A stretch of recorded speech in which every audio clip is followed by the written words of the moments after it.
This event was brought to you by Westside Promotions, dedicated to preserving the longevity of the sport of boxing. All bouts this evening are under the authority of the California State Athletic Commission, Commissioner Peter Vargas presiding. Tonight's Commission Executive Officer is Andy Foster, and judges for tonight's bouts are Carpet Bayless, Marshall Walker, and Dan Snell. Your referees, Michael Gargano and Ed Alente. Timekeeper, Elaine Jojola. With positions ringside, Gary Fernando and Timothy Smith.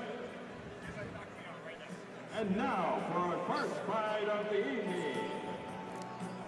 This first contest is brought to you by Copinio and Son Residential Builders, the Swinging Door Pub in San Mateo, and Ryan Construction.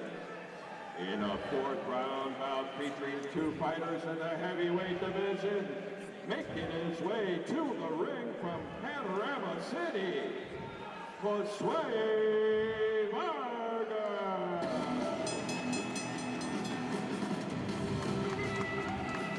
And that's Josue Vargas making his way to the ring, 3-5-2. He's had a rough road, taking a loss in his last bout. Hasn't had a win since October of 2022. He's gonna try to shock the debutant today, Josue Vargas, with the experience favor.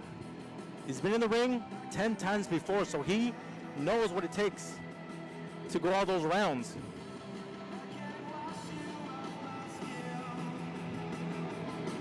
Vargas is going to try to shock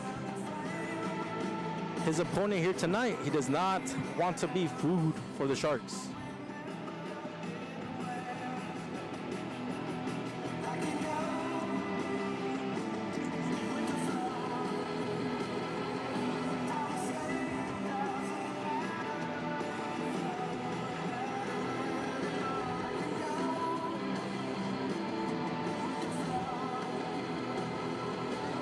In his 3 wins, he has 2 knockouts, so there's power behind Vargas, but he has taken losses. We'll see how he responds come tonight.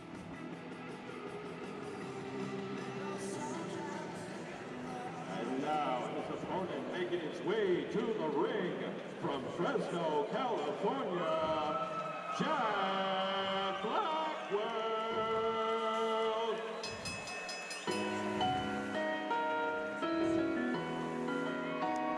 And in the red corner, Jed Blackwell making his way now. 22-year-old, 6'2". He's gonna have the height advantage over his opponent. Fighting out of Fresno, California. Only a 2-hour drive. He's making his debut, and as people know, this is where you make your statement. This is where you figure out if this sport is for you. He's definitely gonna want to start on winning ways, and what better way than to get a knockout?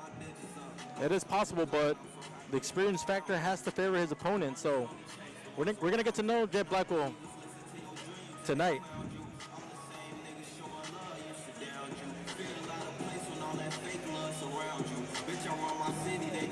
They say that these are the first steps are always the most nerve-wracking. The first time that he's making that trip up that ring as a professional.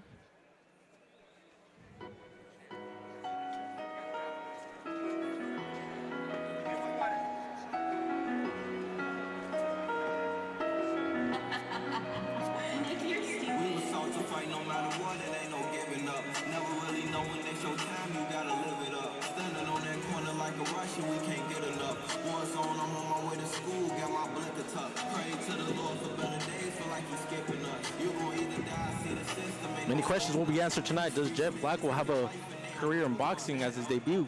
What will we see? Will it be a close fight? Will we shock with a knockout? This is where he introduces himself to the boxing world.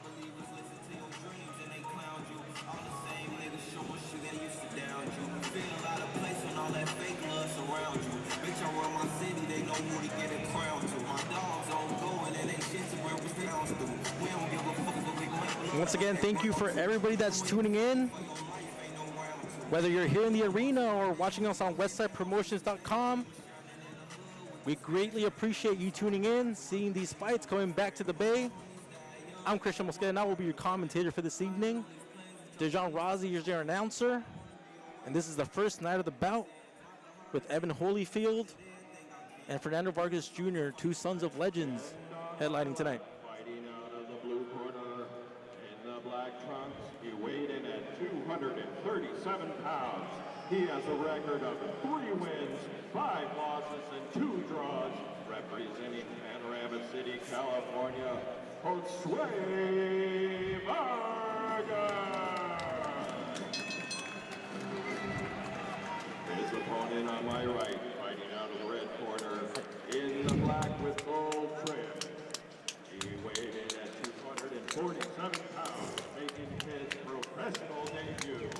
He has a record of 0 wins, 0 losses, and 0 draws from Fresno, California, Jacksonville.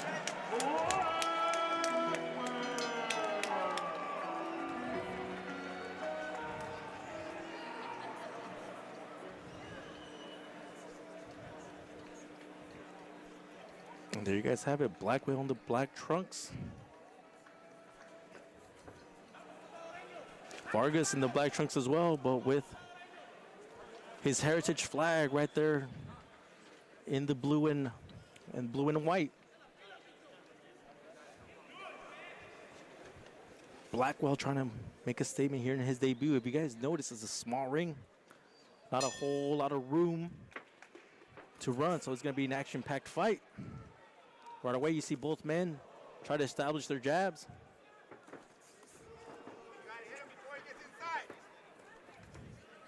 A little bit of a tussle between both men. Good shots there by Vargas. Oh, good shot upstairs by Blackwell. Both men with similar styles. Both coming forward. Good little jab inside by Vargas.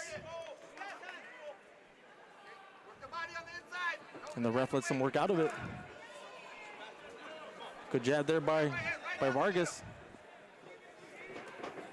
Good little counter hook by Blackwell.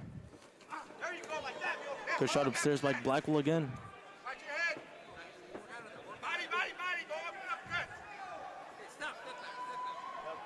Once again, this is Blackwell's debut. Trying to start his career off in winning ways. But he's got a good experienced opponent in Vargas, who's not going to make it easy.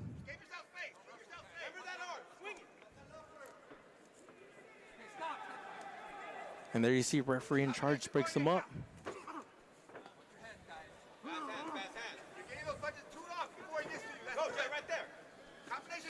Oh, good uppercut there by Blackwell, and follows it up with a 1-2. Good body shot.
Watch your head, guys. Go. Stop holding. Punch out. Punch out.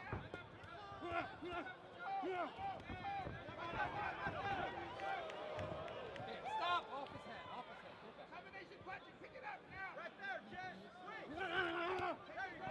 Take this combo. Come on. Let's go. Let's go. Right there, Jet. Off the rope. To the side. Off his head. Off his head. Let's go. Punch out of there. Let's go, guys. Right there, Jet. Get out those ropes. Get out those ropes. Get those hands up. This is for your life. Let's go. Get off those ropes and work. Go. Go. Go forward. Let him go, Jay. Let's go. Down and work. Get up. Pick it up. Pick it up. Right there. Again. Again. Stop. Time. Over there.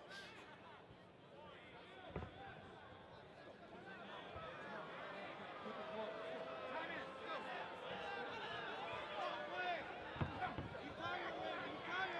Come out close.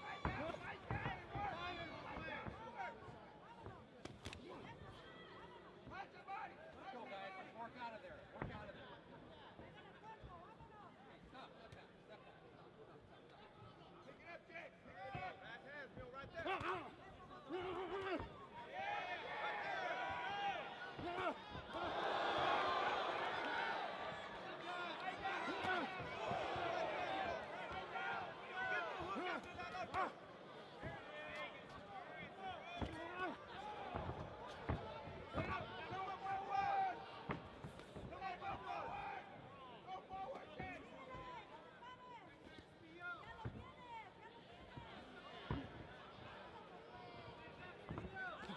Okay, stop. Step back. Step back. Step back. Step back. Go. Go. Come on, let's go, let's go. 10 seconds.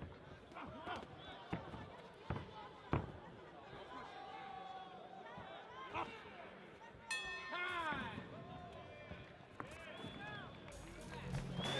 Third round in the books. Jet Blackwell making his debut. This is the fourth and final round. Giving a good account of himself against the more experienced Jose Vargas. Round 4, last round. Blackwell standing up, mind games, trying to show his opponent that he is not tired. He does not need to sit down.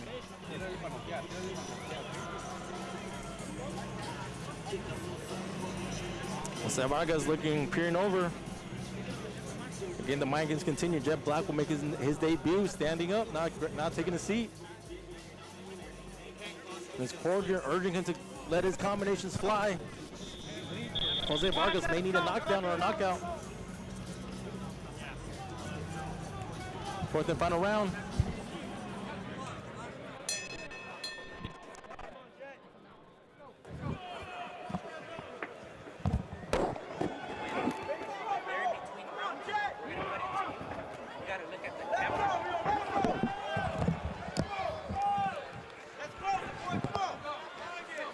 Fourth and final round of this opening bout. Jet Blackwell in the black trunks with gold trim, trying to get his first W in his debut. Jose Vargas is trying to get in the way of that, trying to get back into winning ways. Uppercut misses there by Blackwell. But the story of the fight has been Blackwell's combinations against Jose Vargas's jab. Combinations there by Blackwell. Rocks Vargas a bit. Good uppercut there by Blackwell. And a body shot there by Vargas, trying to slow his opponent down. I see a good little uppercut there by Blackwell.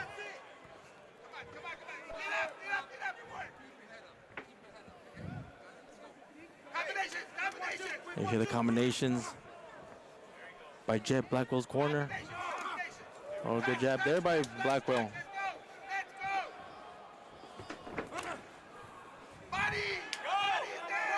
You see that loose hand. Let your hand go. There you go. Good body shots there with the loose hand for Vargas. You're lining to the hip. And Vargas sticking to the body. Has his opponent against the corn. Close it out, Jack. Come on. There you go. Another mouthpiece goes flying. I'm not sure if the ref saw it.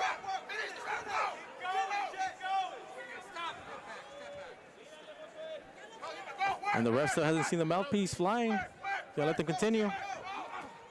Not sure who lost their mouthpiece there. Oh, good shot there by Vargas. And the ref now sees the mouthpiece. And once again, it's Blackwell. And the ref warns him, third time he loses his mouthpiece. Seems to be winning the fight, but you gotta be careful. You don't want to get a point deduction there. Good double check hook there by Blackwell. And another hook inside by Jet.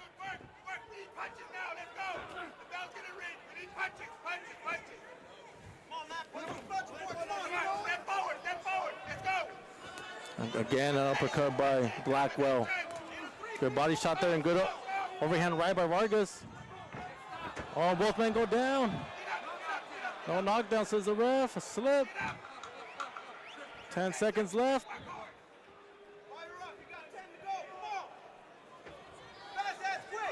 A good combination there by Blackwell to end the bout. Good debut fight for Jet Blackwell. And you see the sportsmanship between both men. Josue Vargas giving a good account of himself. Not sure if he did enough with Blackwell. You know, just closing that last round pretty strong. And welcome to another edition of Westside Boxing. Boxing's back in the Bay, guys. Great night of boxing. We just witnessed the first bout of the night, a heavyweight match between debutant Blackwell against Vargas. Thank you guys for tuning in, whether it's from a stream or here live in the event. First bout of 6, we have in the main event Fernando Vargas Jr. and we have in the co-main event Tiburon Vences, as well as another son of the legend, Evander Holyfield. So thank you guys for tuning in. Nice night for boxing here in the Bay as we await the decision of the judges. First bout of the night in the books, 4-rounder heavyweights. And I want to say that the Jet did more. He was able to establish his combinations early. His opponent Vargas, you know, was having great success in the beginning, just jabbing there, but abandoned that jab halfway through the fight. The combinations from Jet Blackwell were just having too much success, was hurting him to the body, to the face. And we're going to take it right now in a little bit to the judges' decision. Again, once again, a great night of boxing here tonight at the Cal Arena in beautiful Daly City, San Francisco, guys. Thank you guys for joining. I'm Christian Mosqueda, one half of the Against the Ropes podcast. I'm switching my podcast duties for commentating duties. Thank you guys for joining us as we await the decision. Great night of boxing as it's been a great year for boxing with, you know, fights like Ryan Garcia and Tank, you know, and we get the Errol Spence Jr. versus Terrence Crawford. I know a lot of people have been waiting for those fights. Again, it's a great time to be a boxing fan. Man, it's all these fights are coming forward, and these fights here in these small venues, these family-friendly venues are where these fighters once start. So thank you guys once again for supporting local boxing. And we take it today, John Rossi, your announcer, with the decision. Marshall Walker and Dan Stell have it 40-36, 40-36, and 40-36. Winner by unanimous decision, Jack Blackwell. And there you guys have it. Jet Blackwell with the UD decision. All rounds go to the debutant. Tough fight.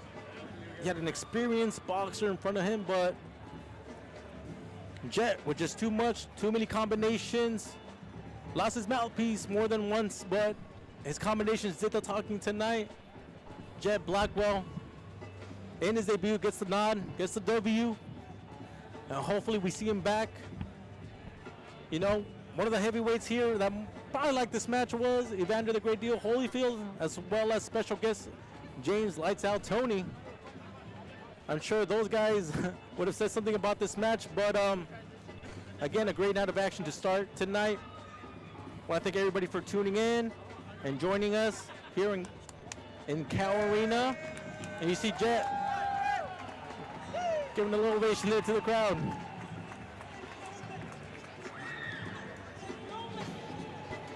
Still many fights left. We have Jason Beauchamp taking on Bryan Hall. Jacob Macalolooy taking Yainiel Alvarez Telemaco. Evander Holyfield, so the legend, taking on Juan Meza Moreno, as well as Andy Vences taking on Leonardo Alcala. Fernando Vargas joins us for the main event as he takes on Andre Byrd. This is the fourth bout in as many months with Fernando Vargas Jr. trying to stay busy, and that's something you don't see in boxing. You normally see 2 fights max between fighters nowadays, but boxing's coming back. You know, the Bay is, you know, taking advantage of that. They're deciding to bring boxing back. Obviously, when you think of San Francisco, you think of, you know, you think of karate, taekwondo, but boxing is there, man. There's fighters everywhere. There's a fighter in every one of us. And Westside Promotions is taking a plunge at boxing. So thank you guys for joining us. And yeah, see you guys in a little bit. Brought to you by Local Union 913, the painter and drywall finishers, and the Laborers International Union of North America, located Local 261. In a 4-round bout featuring 2 fighters in the heavyweight division, making his way to the ring from Fresno, California, the Big Bear Bryan Hall. And making his way to the ring is Bryan Hall. 4-round affair.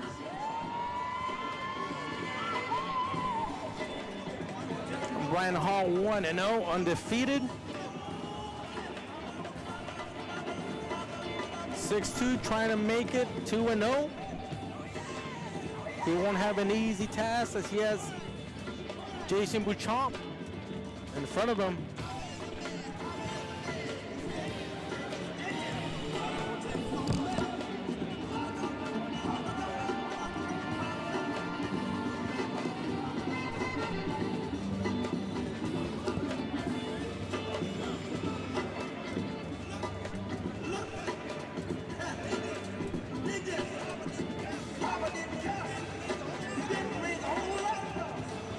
The 26-year-old making his way to the ring.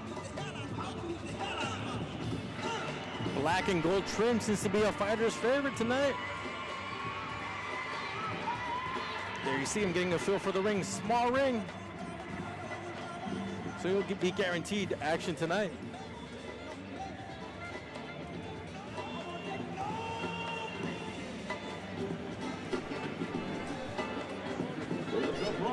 Making his way to the ring from Chula Vista, California, Jason the Fire Slayer Beauchamp.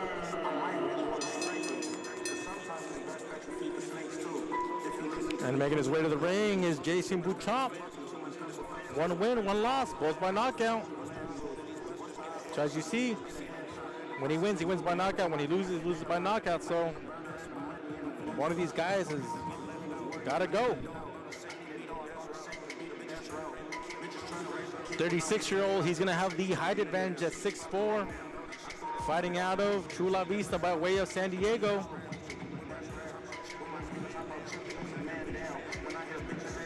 Beauchamp has nothing to be ashamed of, as he lost to a favorite in Adrian Silva.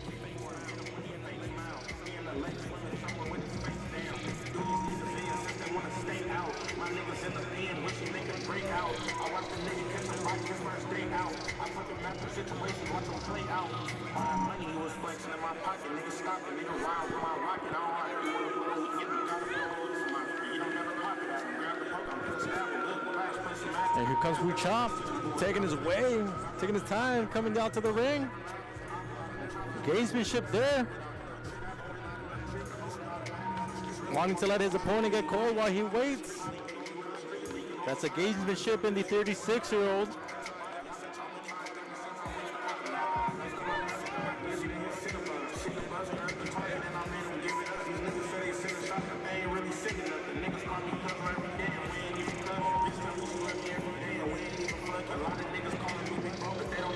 If you're just joining us, thank you guys for tuning in to Westside Promotions. I'm Christian Mosqueda, doing your commentary for tonight here at Cal Palace Arena in beautiful Daly City, San Francisco. And there you see Jason Beauchamp making the steps up the ring.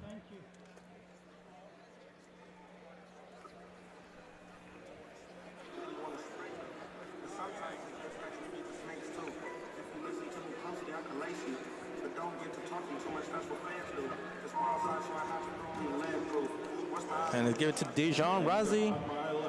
Fighting out of the blue corner, and in the blue and gold colored trunks. He weighed in at 241 pounds. He has a record of 1 win, 0 losses. Representing Fresno, California, the Mr.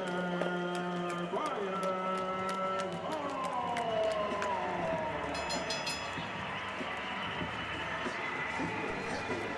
His opponent on my right, fighting out of the red corner in white colored trunks. He weighed in at 227 pounds. He has a record of 1 win, 1 loss, representing Chula Vista, California, Jason the Fire Sled Beauchamp.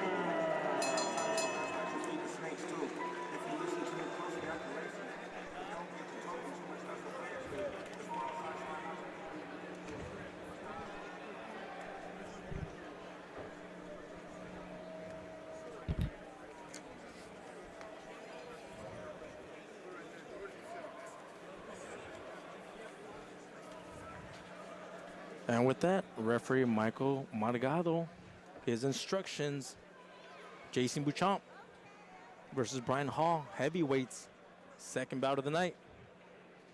Beauchamp in the white and red trunks, Hall, black and gold.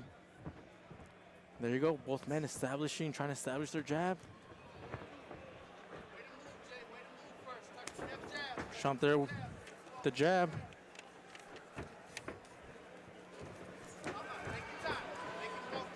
Misses there. Does Hall. Good double jab there by Hall.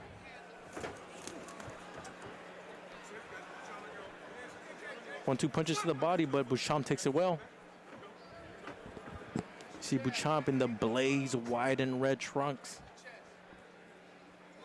The 36-year-old trying to make it 2-1, trying to shock his younger opponent. A good body shot there by Beauchamp, but he gets tagged by Hall.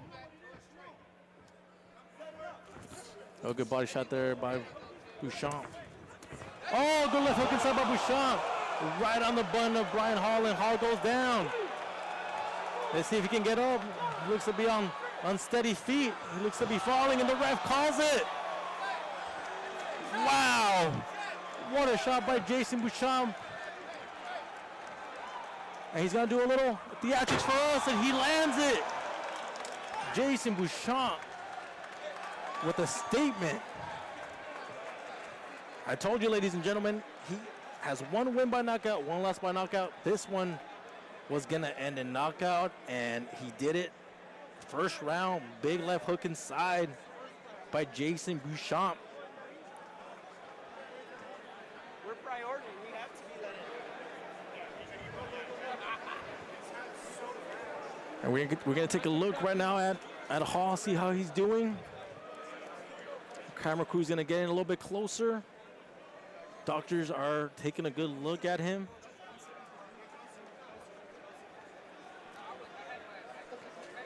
And that's Jason Beauchamp right now with a scintillating knockout of Bryan Hall.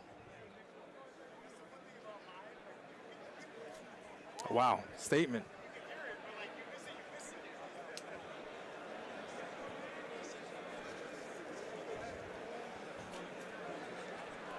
And the crowd right now just quiet. Wow, what a huge knockout. by Jason Beauchamp. Knockout of the night so far, unless some of our guys in the next bouts have anything to say about it. 4 more bouts still to go. Jacob Macalolooy taking on Yainiel Telemaco. Evander Holyfield, son of the legend, is taking on Juan Meza Moreno. Andy El Tiburon Vences taking on Leonardo Alcala. And Fernando Vargas Jr. in the main event taking on Byrd. And you hear the applause from the crowd now as Bryan Hall comes back and he gets checked out by the doctor. He took a hellacious shot, a left hook inside, and he went down bad. He tried to get up. You have to give him props. He has heart. He tried to get up, but his legs just were not there. Jason Beauchamp wins by knockout here in our second of 6 bouts. Wow.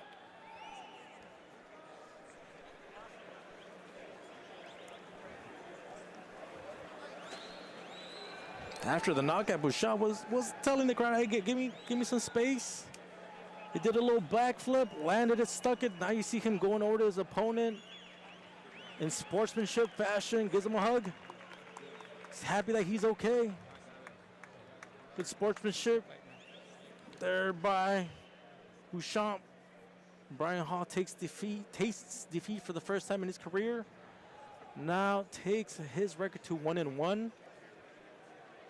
It's something that Beauchamp was in his last bout, so if anybody can bounce back, Hall can do it.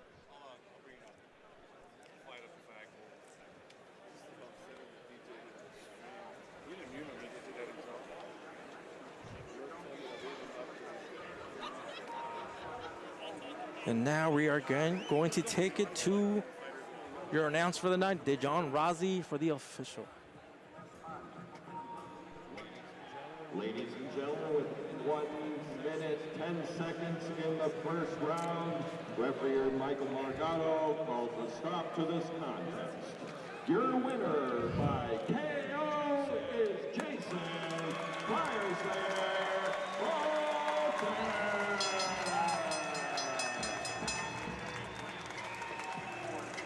And Jason Beauchamp there with the scintillating first round knockout. Gets back to winning ways. 4 rounds still to go. Westside Promotions, thanks you for joining us here at the Cap Palace Arena in Daly City, San Francisco. 4 more bouts to go. Main event still to come. Co-main event still to come. Andy El Tiburon Vences, a lightweight, contender.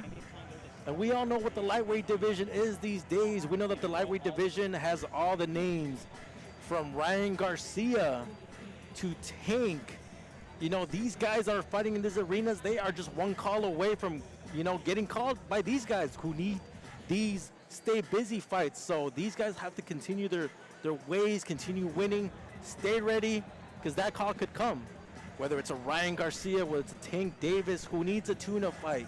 We saw this a timeout when Oscar Valdez, one of his opponents fell through, and they had to get a local guy who actually dropped them, almost pull off the upset. So that's the business of boxing nowadays. You got to stay busy, stay winning, stay ready, because you never know when these guys like the Ryan Garcias, like the Tank Davises, they might call you, and they might overlook you. They might think, this is easy pickings. This is a stay busy fight for me. But, the local guys here who have had 10, 15 years in the game, they're no longer, I would say considered, dangerous opponents. They can get that call. So guys like Andy El Tiburon Vences, they stay ready because that call can come at any time.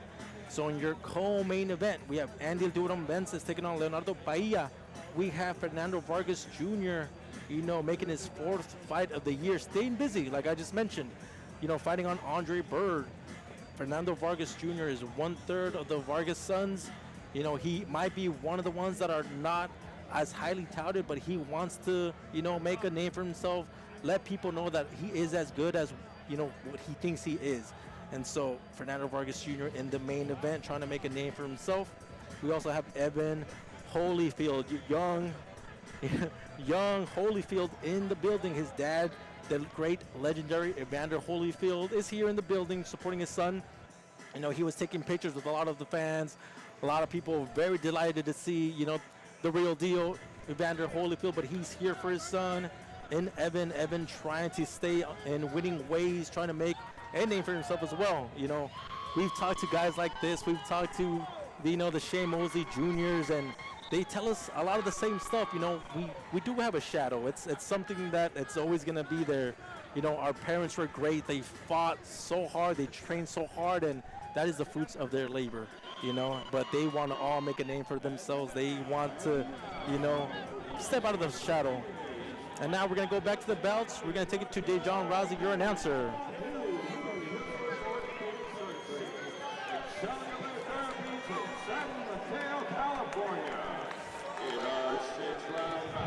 Featuring two fighters from the super lightweight division, making its way to the ring from Newton, Texas, Yainiel Alvarez Telemaco.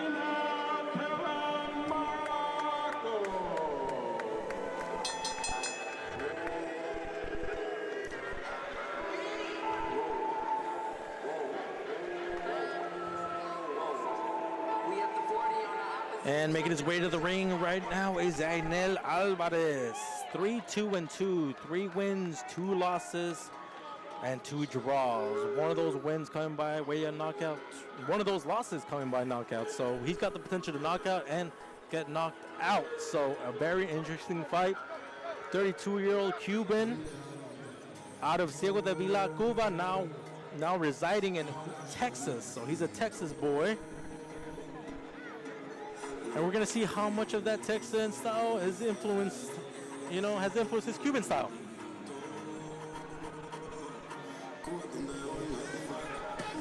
Apologies, bro. I just been fucking. You're good, you're good. Sorry about that. Like, Like, if I just go on camera, like, during the break, that's cool. Yeah. I wish I had something to see me, but we'll make it work. All right, fine. Oh, you're good, bro.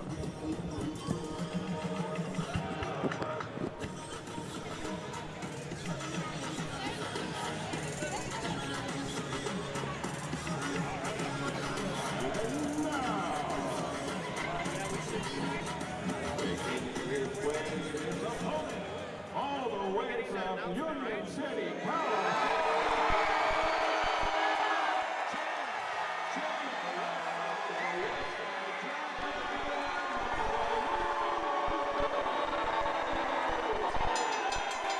and a huge ovation for Jacob Macalolooy. You would think that he is from this hometown, but Jacob Macalolooy out of San Diego, the faithful, making the 9-hour drive all the way here to the Bay to support him. Jacob Macalolooy with an interesting background in mixed martial arts. Decided to give boxing a try, and he's had success thus far. 5-0, 4 knockouts. Last time he was out, he had a very durable opponent in Gustavo A. Torres, who gave him fits, gave him trouble, but just like his faithful believe in him, Jacob was able to muster out the crowd, and you see his attire there, mixed martial arts black belt.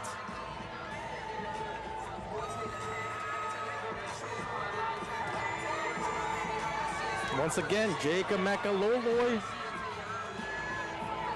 with the Tyson-esque trunks. Huge following from San Diego, making the 9-hour drive all the way to the Bay. In front of him, he has a Cuban fighter, and Cuban styles we know gives fits. So we'll see if Jacob Macalolooy can also pass this test. He's been able to do it thus far.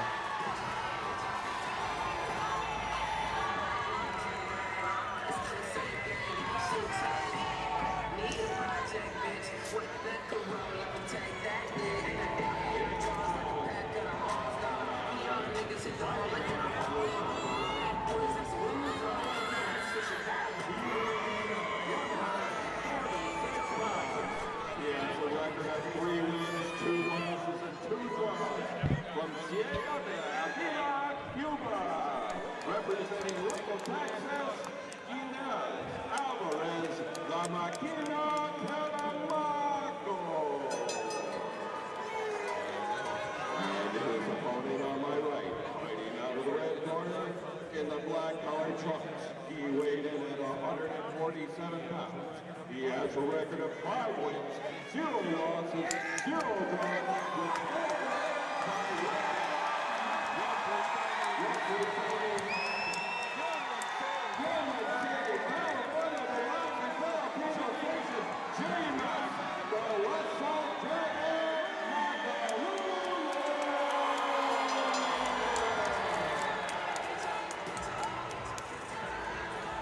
Both men getting final instructions by referee in charge, Michael Margado.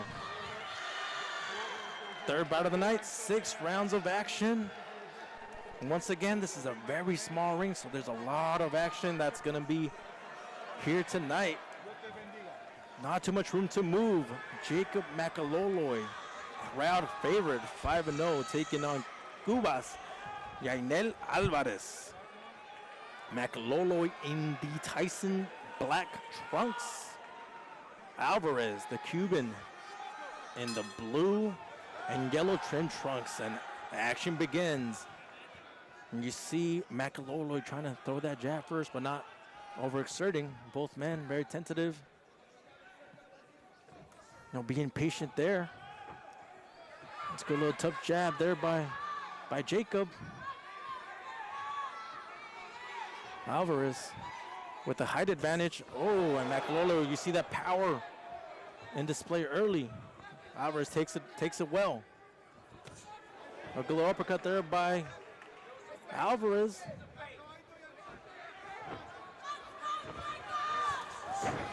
You're going to see the skill present by the Cuban, and you're going to see the power by Macalolooy.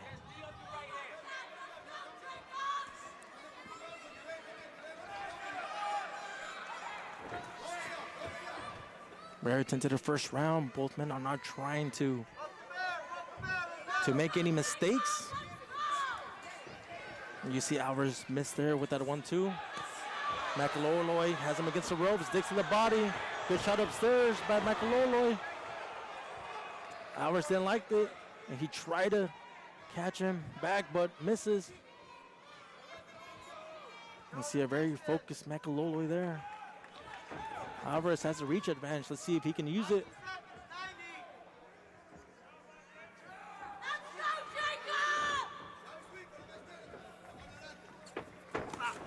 Good shot upstairs by Alvarez. Catches Macalolooy twice flush. Macalolooy takes it well. Good double jab there by Alvarez. Trying to establish his distance. He backs off a little bit.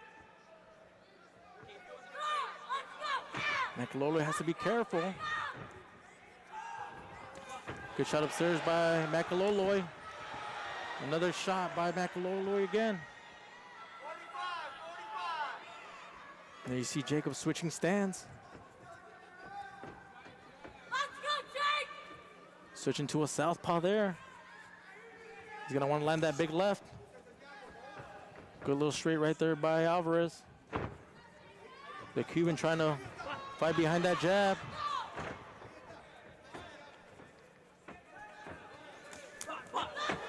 Both shots misses, but Jacob Macalolooy there digging to the body. Oh, good shot upstairs by Macalolooy. Hits him flush. Alvarez is a little hurt. Let's see if Macalolooy can take advantage of this. 10 seconds left in the opening round. Both men had their moments. Jab there misses by Alvarez. Oh, and Macalolooy with the counter. Closes that round with a big shot. Very entertaining first round to this affair. Crowd favorite Jacob Macalolooy out of San Diego, taking on Cuba's Yainiel Alvarez. Both men had their moments. Jacob Macalolooy with the bigger shots, with the bigger eye-catching shots. Alvarez trying to establish his boxing style. Had some success there, fighting behind the jab on the back foot. A very fun affair style-wise. Alvarez is going to have to be wary of that power that Macalolooy carries in both fists. Jacob switching from orthodox to southpaw. as we begin round 2. Ref in charge, Michael Margado, didn't have too much work in that. That's the kind of fight you want to see. Great style matchup there, and Alvarez begins with a jab.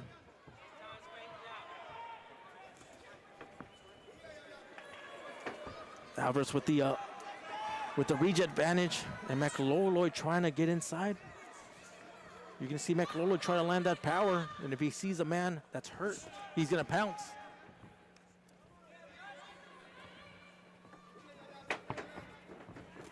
Oh, good shot upstairs by Macalolooy.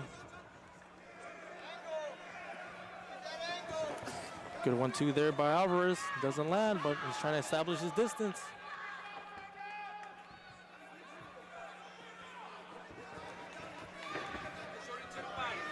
Macalolooy in the southpaw stance. Alvarez in his orthodox. Lands there too for Alvarez.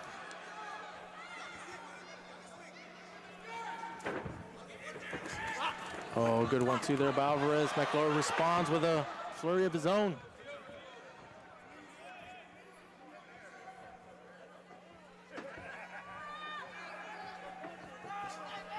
Jab there by Alvarez. Oh, good 1-2 by Alvarez. Feels like he has his man hurt. Good clinch there by Macalolooy.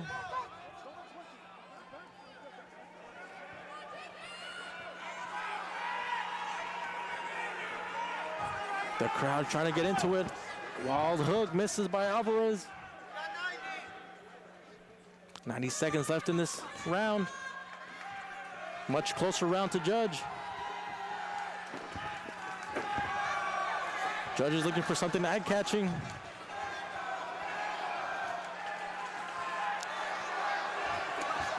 Good 1-2 by Alvarez, but misses. Uppercut by Alvarez. Good inside hook by Macalolooy. Good exchange there by both men.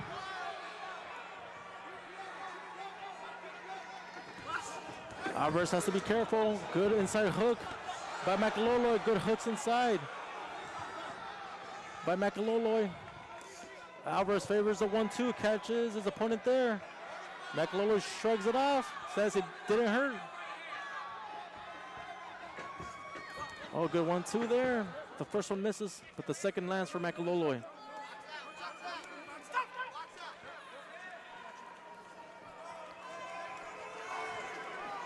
Macalolooy with some grazing shots to the body there on that clinch. It's a smart move by the 27-year-old. We got to be careful there. Alvarez, Macalolooy, give it to the body. Alvarez very dangerously had his back turned towards his opponent.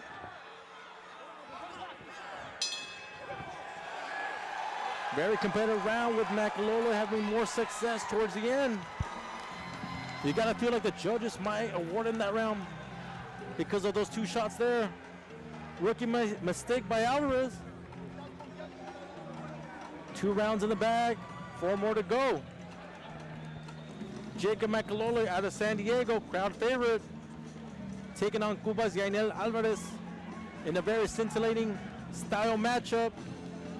My name is Christian Mosqueda, one half of the Against the Ropes podcast. If you're just joining us, thank you guys, whether you're streaming or here in the event, here in beautiful Daly City. Thank you guys for being part of this telecast. Thanks for being part of this event. Great night of action.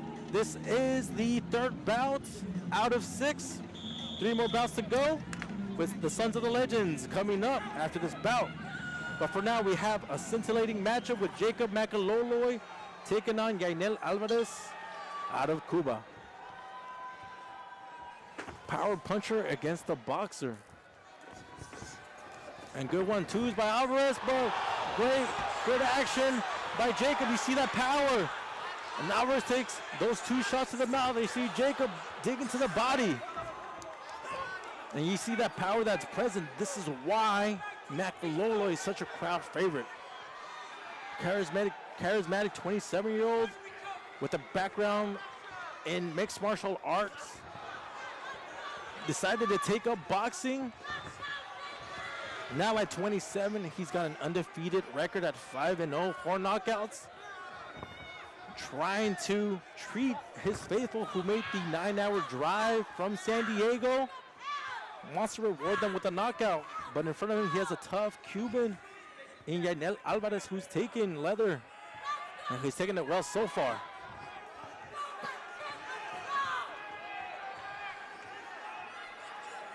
And you see Macalolooy trying to invite Alvarez in, trying to catch a counter. Lands are right there, but Alvarez says, so what? Gamesmanship there by the Cuban.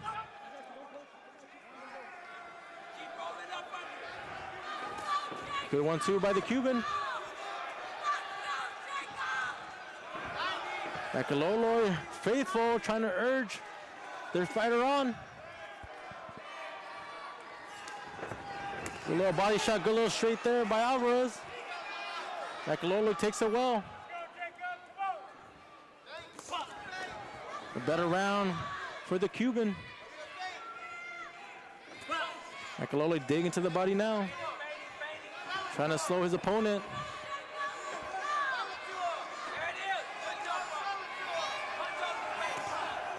Macalolooy misses with that counter left hook. And you see the crowd coming alive with chants of Jacob.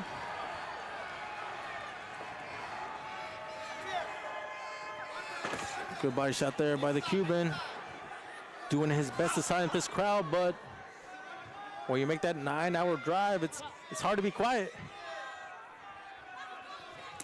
Good shot upstairs by the Cuban. Another body shot by the Cuban. Oh, good uppercut there by the Cuban. Feels like he's found something. Much better round for Alvarez.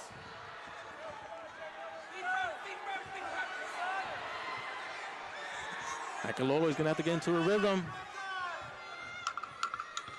10-second bell, good 1-2 by Jacob. He's feeling that. Good shot upstairs again by Macalolooy. And he raises his hand. A much better round for the Cuban, Yainiel Alvarez. I want to say that was the best round of the fight for him, but he had a couple shots there at the end. Just happened to relax just a little too much those last 10 seconds, and Jacob Macalolooy was able to capitalize. 3 rounds in the bag, 3 more to go. 3 bouts in the bag, 3 more to go. Lots of action tonight as Westside Boxing brings you Sons of Legends tonight to the Bay Area. We still have 2 Sons of Legends coming up. Evander Holyfield, the son of Evander, the real deal Holyfield. If everybody remembers, there was that real deal. I don't know if it's still out there, but it was pretty good. You know, he takes on Juan Meza Moreno, and in our main event, Fernando Vargas Jr. takes on Byrd. But for now, we take it to round 4 of the scintillating fight between Jacob Macalolooy and the Cuban Yainiel Alvarez. Good shots upstairs by Jacob. Trying to continue how he finished up in that final round. Alvarez had more success in that previous round. Let's see if he can continue that. Good shots upstairs by both men.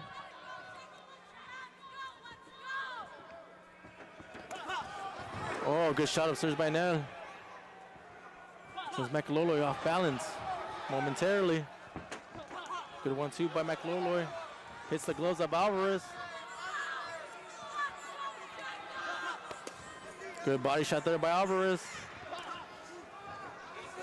He's employing that Yordenis Ugas high guard.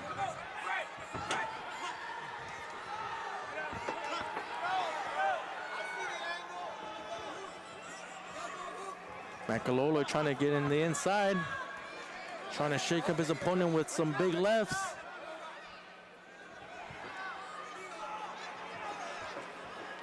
The Cuban staying composed, knowing he can get back in this fight if he has a big 4th round. Good body shot there by Alvarez. Macalolooy catches him coming in. Another inside hook by Macalolooy. Goes back to that 1-2. Oh, good left inside by Alvarez. Both men trading leather. Good 1-2 by Alvarez. Macalolooy clinches there. Ref Margado intercepts there. Good 1-2, slightly misses. That left is landing now for the Cuban. Oh, good 1-2 by the Cuban. Alvarez growing in confidence. Good shots there by Jacob, but they hit the guard.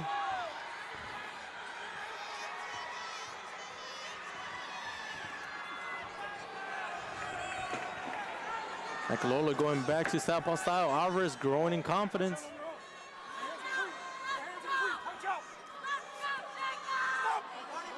Alvarez boxing very well now. Good 1-2 there. Good 1-2 by Alvarez. Seems to have found his distance.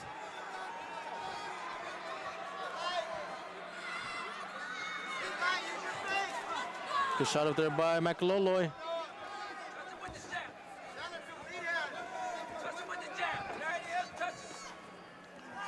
Macalolooy's corner urging him to go back to that jab. 10 seconds left. Good shot up there by the Cuban. The Cuban trying to finish strong. Oh, good shot there by the Cuban. Very big round for the Cuban there. And you see him growing in confidence. 4 rounds in the book. Very close affair now. Jacob Macalolooy started the fight in the driver's seat. Big 1 and 2 rounds. Alvarez was able to take control of that third, and I said until then that was his best round, but he had a pretty good round this one too, so very close fight now. 2 rounds left to go. Jacob Macalolooy out of San Diego. A huge fan base here now, but Alvarez is doing a good job at keeping them quiet.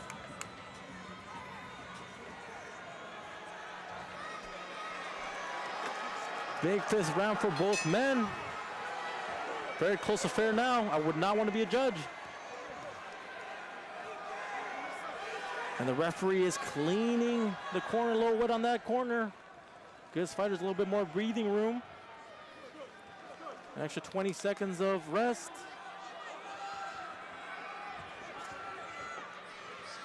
Cuba's Yainiel Alvarez in the blue trunks. Jacob Macalolooy in the Tyson black trunks.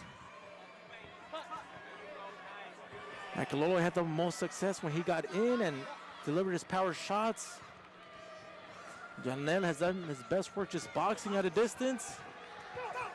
You see Yainiel letting his hands go more. The Cuban is just growing in confidence. We'll see if Jacob can get into a rhythm. Good shot upstairs by Macalolooy.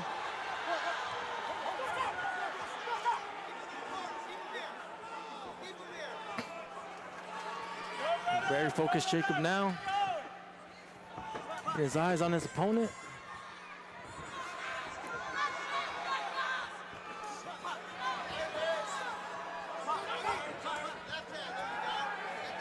The reach favoring the Cuban. He's using that to his advantage now.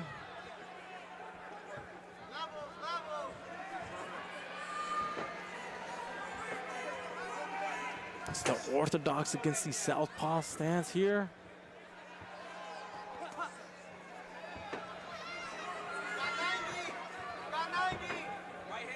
90 seconds left in this round. Oh, good hook upstairs by Jacob. Good straight left there by Macalolooy. He's starting to get a rhythm again. Good body shots with that loose hand. A good counter by the Cuban. Good 1-2 by the Cuban. Macalolooy responds. Good exchange there by both men. Very close affair. I almost want to see the first 2 rounds went to Jacob, but the Cuban has stronger 3rd and 4th rounds. 5th round now of the 6th bout affair.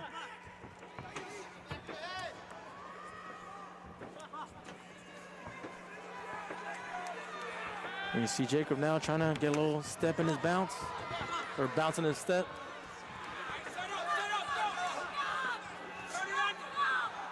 Cuban misses there with the right.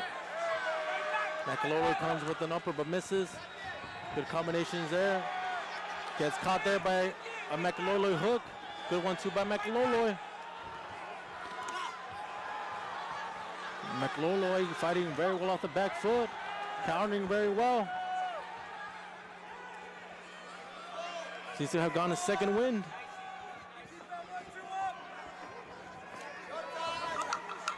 Oh, you see the Cuban pushing Macalolooy back. The test of endurance now. Very close round. You see Macalolooy raise his hand and the Cuban says, no, that was my round. Very close round, maybe the closest round of this fight.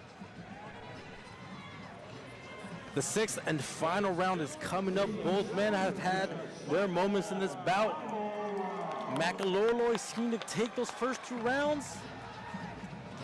The Cuban got back in this fight, possibly taking the 3rd and 4th. That 5th could have gone either way. But a big 6th round coming up. You would think whoever wins this next round probably takes the fight.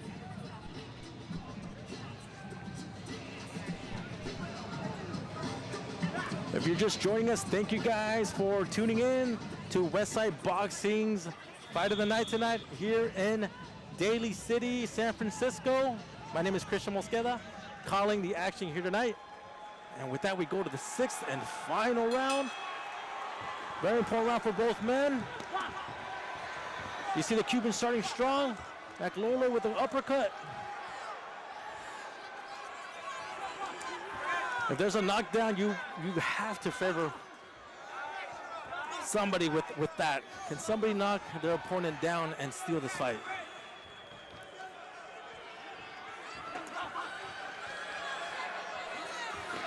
A good body shot there by Macalolooy, but he gets countered upstairs by the Cubans. 1-2. Macalolooy in the black Tyson trunks. The Cuban in the blue trunks with gold trim. Good 1-2 there by Macalolooy. The Cuban with the bigger reach, longer reach. Macalolooy's gonna have to get inside. The Cuban trying to win this fight with that 1-2. Having success here now. Good left hook upstairs by Macalolooy. 1-2 there by the Cuban. Good body shot by the Cuban. Macalolooy with some left leather to the body. And the Cuban responds with a body shot of his own. Oh, good hook inside by Macalolooy. Then he ties up. Smart move there. That's something you want to do, you're Macalolooy. And if you're here in the corner, you want to dig to the body. The Cuban reaching a little bit there. 1-2 by Macalolooy. Left there by Macalolooy. Good uppercut there. Doesn't land cleanly. You see the Cuban's corner urging him to move forward. Maybe they feel they have a fatigued opponent in front of them. 1-2 there. The second one lands for the Cuban. Another 1-2. Oh, good left hand side by Macalolooy.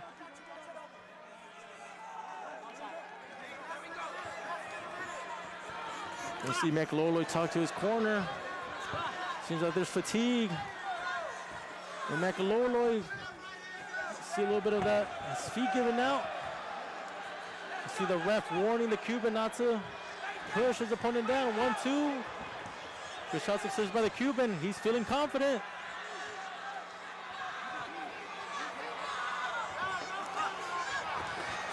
A little bit of fatigue sitting in Macalolooy. Is he hurt?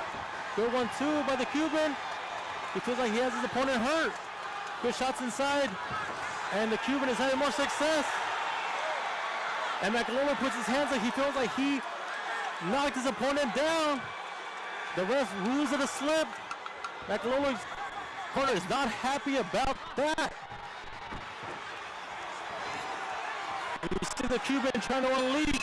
And a great ending to that round. We have to wonder how that final round was scored. Very tough round to score. Macalolooy feels like he got a knockdown in that last stretch. The ref calls it a slip. Very close affair. Macalolooy dominating the first 2 to 3 rounds. The Cuban getting back in this fight midway through. Both having their moments in the 6th. Very close affair. The faithful here from Macalolooy very nervous to hear these scorecards. They're gonna be close. Would not want to be a ref to judge this fight. Very good job down the stretch by the Cuban, who grew in confidence, who was in danger the first 2 rounds, but somehow got himself back in this fight. Taking a little time to get those scorecards. Once again, if you're just joining us, that was the 3rd fight of the night out of 6. We still have Evander Holyfield taking on Juan Meza Moreno, and that's Holyfield as in the son of Evander, the real deal Holyfield. In the co-main event, we have Andy Vences, El Tiburon, taking on Leonardo Alcala, and we have Fernando Vargas Jr., son of Hall of Famer Fernando Vargas, taking on Byrd in the main event. But for now, we have a decision between crowd favorite Jacob Macalolooy out of San Diego and the Cuban Yainiel Alvarez, who fought a great fight towards the end. And we are awaiting the decision by Dijon Rossi. Both men congratulating each other. Sportsmanship on display here tonight. But we are awaiting the decision. The Macalolooy faithful feeling like he did enough to win. Alvarez, the Cuban, feels like he got the nod. We go to the decision. Marshall Walker has about 59-55.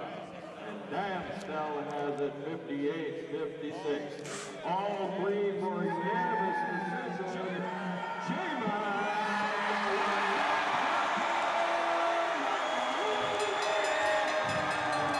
And there you have it, ladies and gentlemen. There you guys have it, a unanimous decision for Jacob Macalolooy. A very close affair. Could have gone either way. A very close fight. Could have gone Macalolooy's way. Could have gone the Cuban's way. The Cuban, Yainiel Alvarez, not happy with the decision. He felt like he did enough towards that stretch. But Macalolooy did enough in front of these judges' eyes to take the win.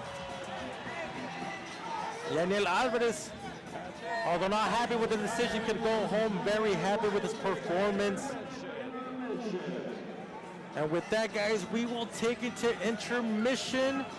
We still have 3 more fights to go.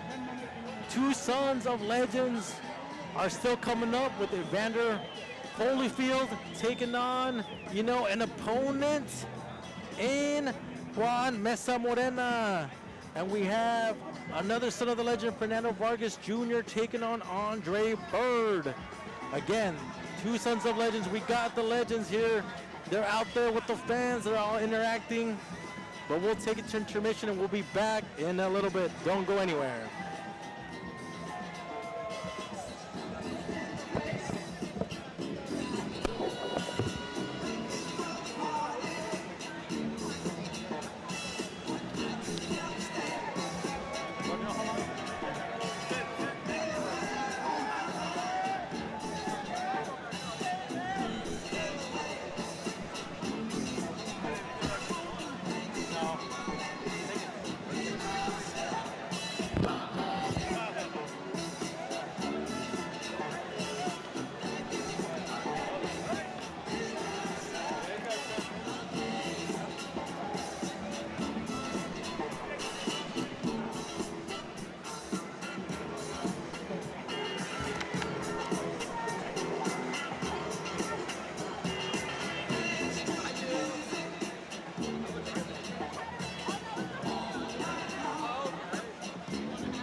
Check, check, check.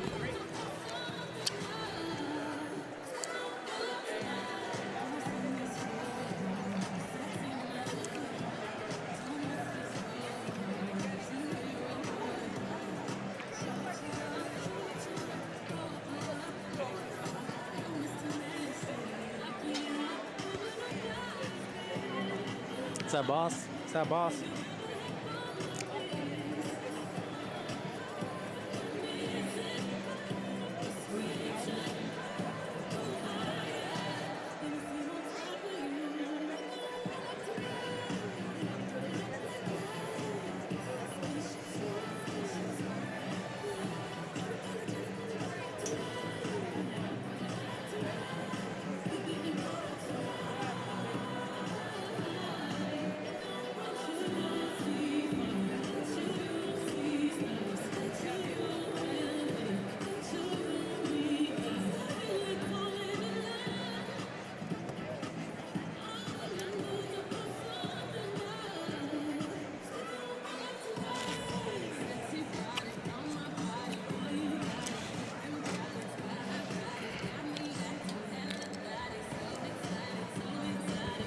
How much time we got left? I feel like the bathroom's gonna be packed. There's a bathroom. I think I'm gonna make it back in time. Out those curtains. And then 1, 2, 3. There's like a door that goes upstairs. Is that good? Good? Yeah, you tell me. I don't know. You want to test You it? plugged it in? I plugged it in right here. Okay, perfect. So by chance, you know, like the leg is not hanging up or like it's free? Okay, okay. Just that. Since we get over here, right now, it's going to connect the audio to the camera. I can find the.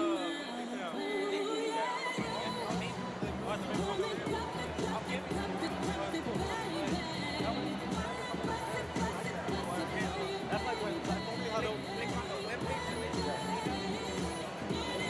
because I know they like that and they'll play again because they're like, oh, he was talking to us a little bit.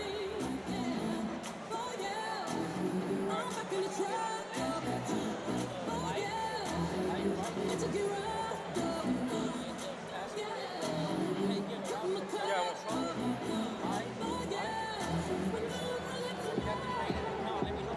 Okay.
Check, check, check, check. 1, 2, 1, 2, 1, 2.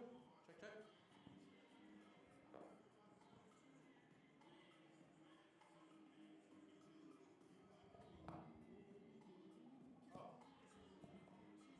Check, check, check, check, check, check. Check, check, check, check, check, check, check, check, check, check, check, check, check, check, check, check. Check, check, check, check, check, check, check, check.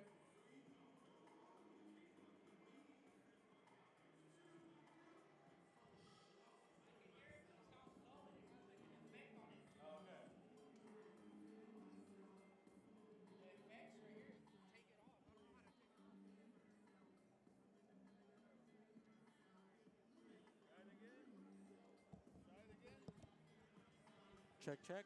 Oh, that sounds better. Check, check, check, check. Check, check, 1, 2, 1, 2. Check, check, check, check. Check, check, check, check. Good? All right, cool, cool. That's going for my card.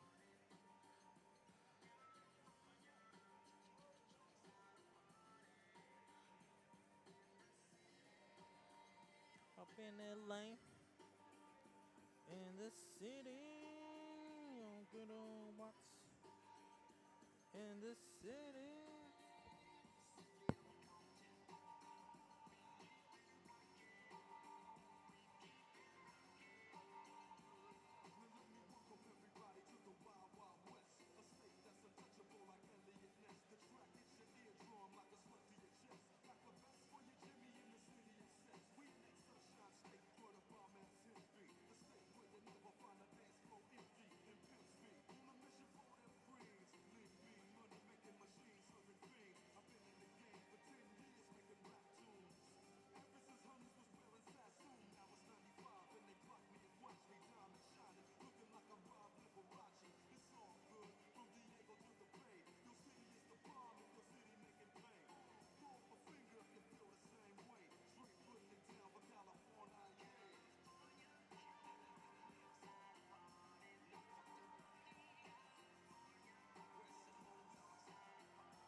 Check, check.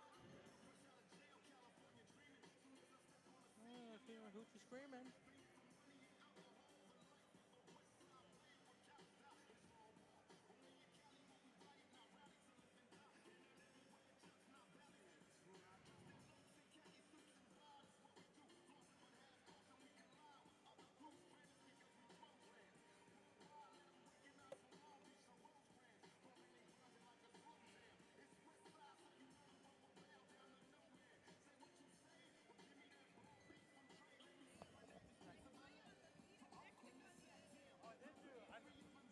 Some of my friends told me. Oh, my girl?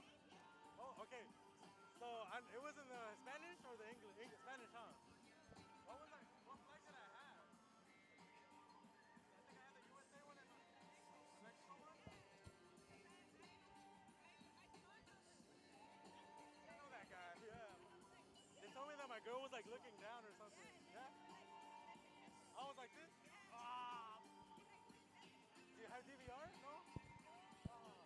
I can't find it because I see the highlights and they just go highlights, but like I gotta highlight the whole game. Did that look cool?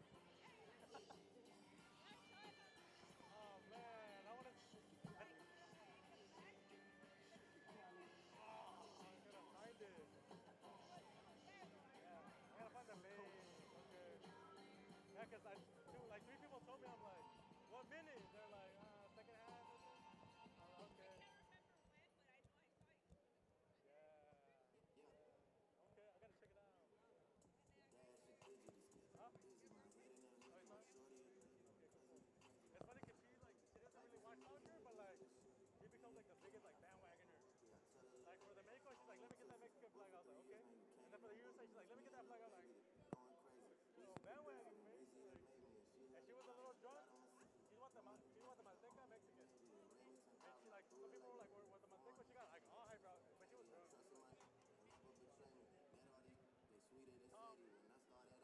Can I see like how the camera looks on me? Just to see like how delayed it is? Is it what? To see how delayed it is? Because right now it's... Delayed? You want me to point at you? Yeah, just to see like...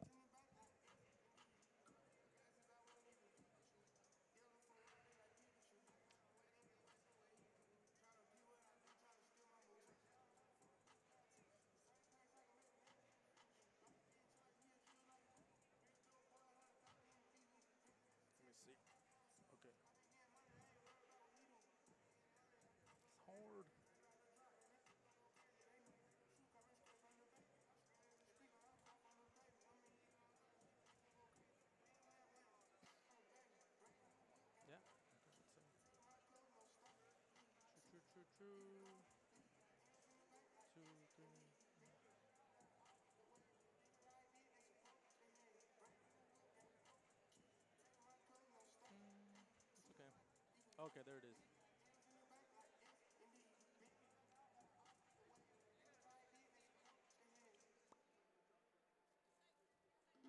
It's like a minute delay now. Okay, cool. That's fine.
Mic check, mic check. One. 1 2 1 2. 1 2 1 2. 1 2 1 2. Can you hear me, Evander? Awesome. Yes. All right. And my name is Christian, like the religion. Okay. Then. So right now we're intermission, but when we get in, I'll let the people know I got a legend right here sitting, and he's here to support his son, who's trying to make, his own pathway and stuff. And so we'll get into it, and I'll ask you, what do you want to see from your son? Of course, you've had your legendary career, and you don't see it like a fighter, you see it like a dad. So I'm not sure if you're a tough critic or maybe you're a little bit more relaxed. I'm more relaxed. More relaxed. Yeah. Awesome. I saw your boy as I was walking in and I saw the Jack is Holyfield. I was like, and I was like, what's up, Evan? He's all like, oh. I was like, I'm gonna call your fight tonight. He's like, all right, brother. Yeah.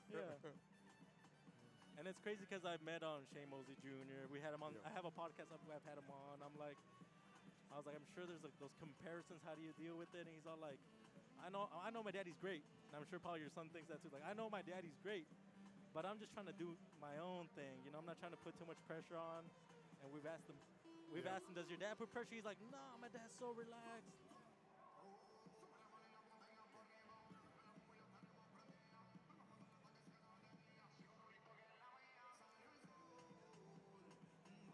Cool, awesome.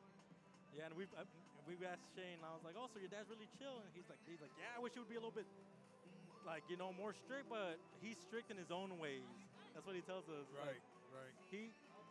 They don't want to put more pressure because we know that they did stuff that no normal fighters do.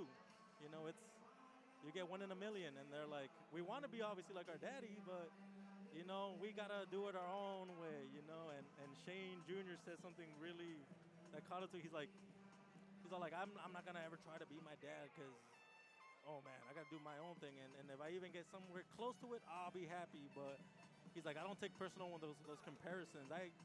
A lot of people might, you know. I mean, he's like, no, I get proud, and I use that for fuel, you know. And I seen that resurgence from Shane Jr. He's doing good. Yeah. Last couple of points. Have you met him personally? Yeah, I've met him. Okay. Met him. Nice kid, right? Yeah. Does he know your son and all that? Not really. Okay. Not really. If he do know, he know him, but I don't know if they met. Okay, awesome. James Tony's here, huh?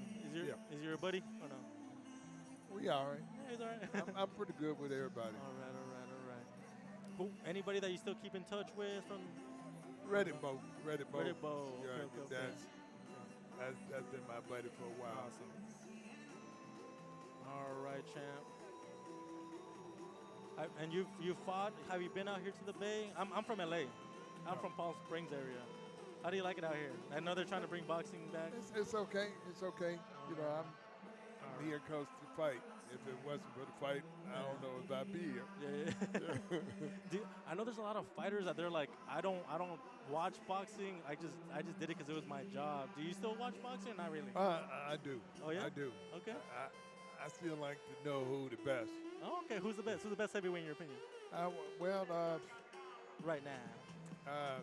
Tyson Fury. Oh, okay. How do you think your style would have matched up with his? Well, I think that all the fighters that fought in my era know how to fight guys like that. Oh, okay. I think because amateur is not as good as we were, so okay. you start missing things. Yeah, when I think of the Olympics back in your time, right. I think of the Pernell Whitakers, the Meldrick Taylors. You guys had like the crop of the best. Right? Yeah, we had the very best. And even though you guys were different divisions, I think you guys kind of pushed each other, right? Like yeah, you know, we did everything together. We did everything together.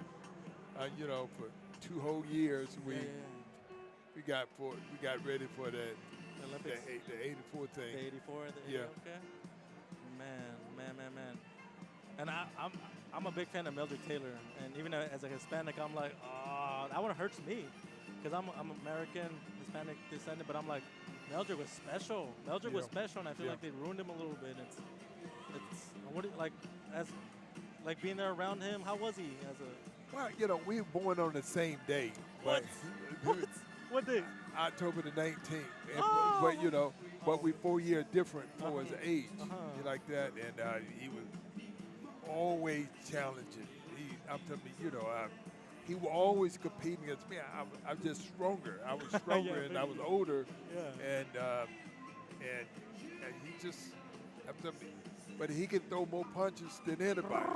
Yeah, it was so sweet. He was good. Oh man. I've seen that documentary where they go over that fight with Chavez, and I'm like, this guy was really like a warrior when sometimes like it didn't benefit him. Like I think that fight with Terry Norris, I'm like, I know it's not worrying him, like I want to move up but I'm like, I don't like seeing those fights where somebody like a Lomachenko fights somebody that's too big. It's like you're too special to be. I get it, you want to challenge yourself because you have so much talent, so much skill. Did you ever go like, I know it was different camps or whatever, but were you ever like, don't do that fight? Was there ever like a? Well, I just think that people do things different, and it just, I was able to do it because I was a lot quicker than the heavyweights. Yeah. So that's the reason I was able to move up, because I knew that I had something they couldn't do. They weren't as fast as me because they were bigger. What's his name? I think of SS Cunningham. He was a light heavy, and then he moved up to heavy. He had the speed factor on Tyson Fury, and he dropped him. Yeah. But obviously Tyson was bigger, used that weight. Yeah. But I mean, like you said, you had that amateur pedigree, and it's. Well, you know, I've been boxing there since I was 8 years old. Okay. And you know, and it was easy to stay in boxing because the fact of the matter is that, you know, I ain't have nothing to do. Yeah. So I trained hard. I was a well-conditioned fighter, and I didn't pick up a lot of bad habits. So when you don't pick up a lot of bad habits, man, I'm telling you, you know, it's make me even better. We're intermission right now, but I think we're live.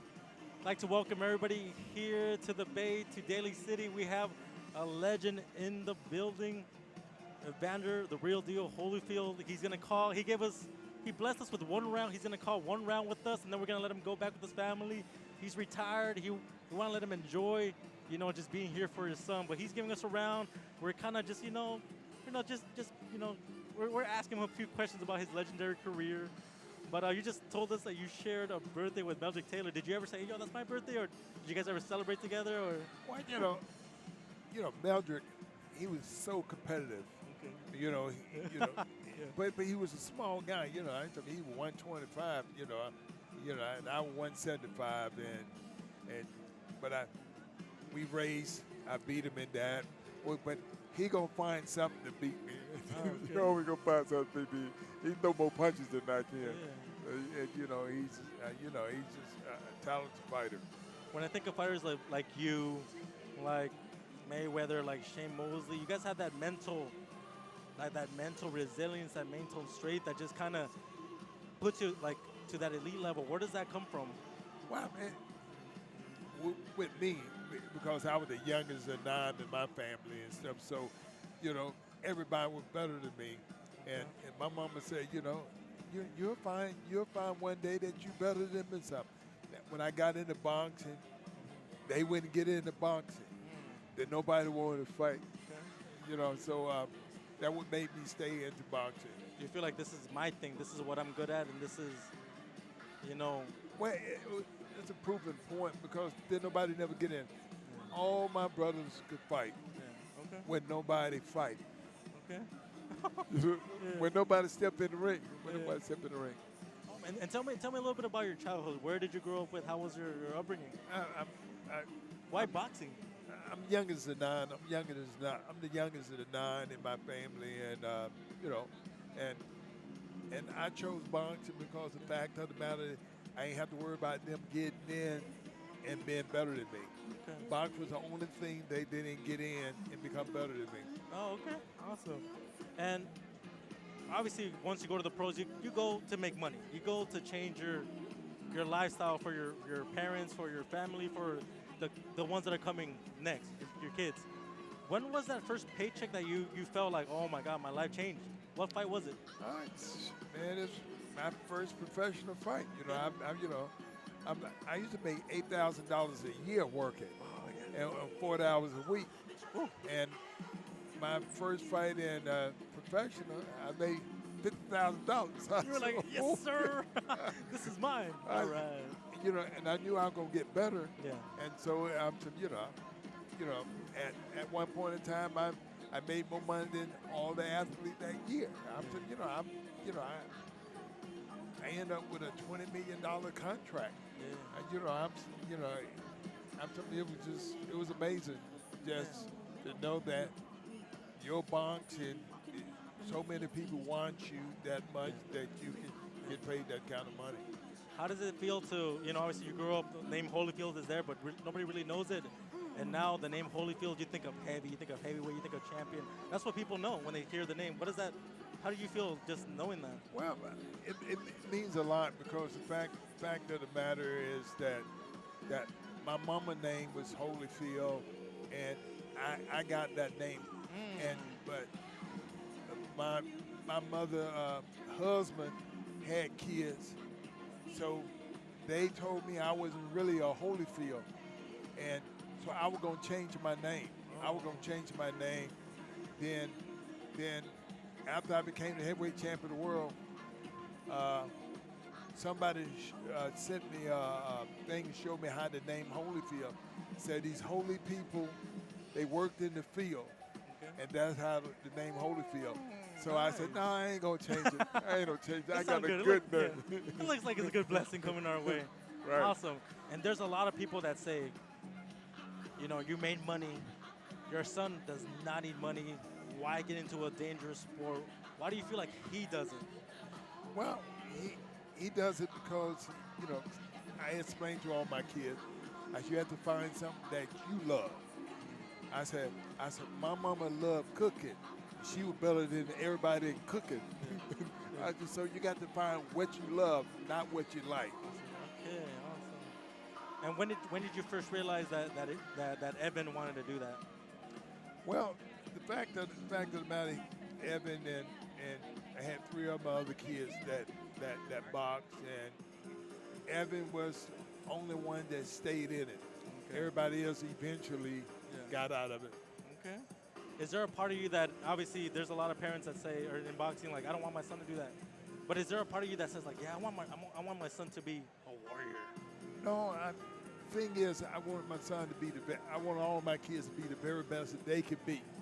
And I explained it to them as that's love. I said, that's not like, you know. A lot of people like a lot of things, then when they don't win no more, then it changes. Yeah. And so, you know, he allows a lot of amateur fights coming up. So he stuck to it. So I realized that he could be champ. And obviously we talked about the amateurs and the transition. Officials, please return back to ringside. How can we get that back? Officials, please return back to ringside. We had to get some rules, some new rules, and make it mandated for them to continue to do boxing one way instead of 2 or 3 ways. We always talk about money and resources. Did you feel like in your time there was more money, more resources, or was it just the prestige in the amateur program that many inner city kids just wanted to gravitate to it? Well, it was on television. You don't see amateur boxing on television no more. So when you like, just because Leon and Michael Spinks, just because they from the ghetto and they made the Olympic team, that made me feel that I could do it too. And that's the reason why I made the Olympic team. Okay.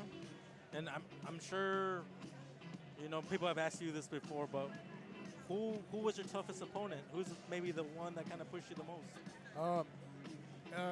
In amateur, it was Ricky Womack. Okay. And, you know, and professional, it was Riddick Bowe. Riddick Bowe. You say you still have a relationship with him? Yeah, I still have a relationship. How's he doing these days? He's good. He's good. And obviously, we talk of heavyweights. We had just Big George make his movie. Have you seen his movie yet? Yeah, I've seen the movie. I haven't seen it, so give me your take. How is that movie? It's good. It's good. It's good. Yeah? Okay, recommend it? 3 or 4 stars? 3. 3. Okay. And if somebody ever plays, I'm sure they've done some biopics on you, but if you ever get a movie on the big screen, who would you want to play you? It's hard to say because the fact of the matter is, it's body style. You know, I was kind of skinny kid. I was skinny. I never was big. You know, I was always the smallest one, but was able to do well. Yeah. And these Creed movies, do you like them? Do you not like them? Or you're more of a Rocky guy? You know, I don't think it got enough. The guys that playing the part, I don't think they as combinations, and you probably can hide it from somebody else. With me, I know how good the amateur boys was, and all the people. Ladies and gentlemen, please good, be seated. They start real young, at 8 years old and 9 years old, and so that would make better fighters when you start young. Yeah. Okay, and one of the problem that plays. And now, we'll talk more for into the it. featured fight We're of the gonna go evening. to our next fight. This fight is brought to you by Dr. David And it's none Kaplan, other than Foot your Care boy, your Specialist baby Inc., boy. with We'll give it offices to in the Half announcer Moon now. Bay and San Mateo. And by Millennial Development and Construction out of Novato, California. In a 6-round bout featuring 2 fighters in the welterweight division, making his way from Los Angeles, California, Juan El Fuego Meza. And making his way out of LA, Los Angeles, Juan Meza Moreno. My name is Christian Mosqueda. I am one half of the Against the Ropes podcast crew. I am joined by the legend who's been so nice to grace us and giving us a round. I don't want to take more time, but he's going to help us call this fight. And it's none other than Evander Holyfield. Evander, thank you for joining us. Well, thank you. So, of course, this is your son's bout. Normally, we don't do this in the professional ranks, but these are local fights. It's all right. What do you want to see from your son tonight? Well, he had to be on the game. He had to do the basic things real well. Then from the basic, you have to learn from the basic things that you do is your jab working, the 1-2 and the combination. Once you get that, then you pretty much, then you can add something else. And of course, you campaigned at the light heavyweights. Your son has a different frame, welterweight. So obviously, we're going to see a little bit of speed. What are we going to see from your son? For the people that maybe have not seen him, are going to be introduced. What are we going to see from him tonight? Well, I'm thinking he uses jab, and and that's the main thing. If you can jab, once you can get your jab going, then you can start hitting with other combinations. You hit him with big shots, but you got to put that jab in his face first. And of course, anybody that gets into the sport, and of course, your son is going to strive also to be the best version of himself in that welterweight division. I'm sure this is just the beginning steps of you climbing the ladder of the welterweight division, a hot division. We know throughout the years we get the Oscar de la Hoyas, we get the, even the Mayweathers, we get the Sugar Ray Leonards. Your son, I know you don't want to put pressure on him, but he's thinking of those levels, right? Right, you have to. You have to look at the people that was there and what you had to face, and you have to realize that to stay there, you're gonna have to really train hard. Yeah. And right now, what other welterweights do you like right now? I know there's a fight that just got announced. Oh, well,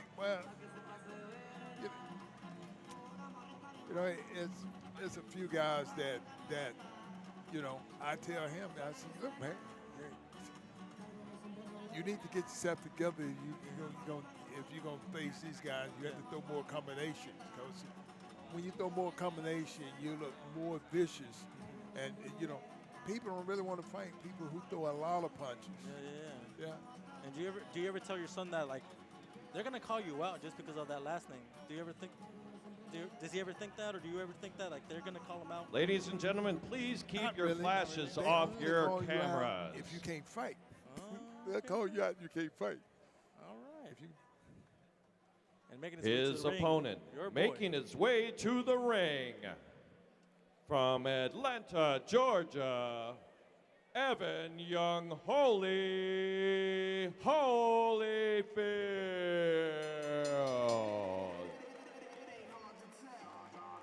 Is making his way to the ring, like we said. The legend's son trying to make a name for himself, trying to build his own pathway. I gotta ask you, Evander, what do you feel just seeing your son, make that same walk that you did?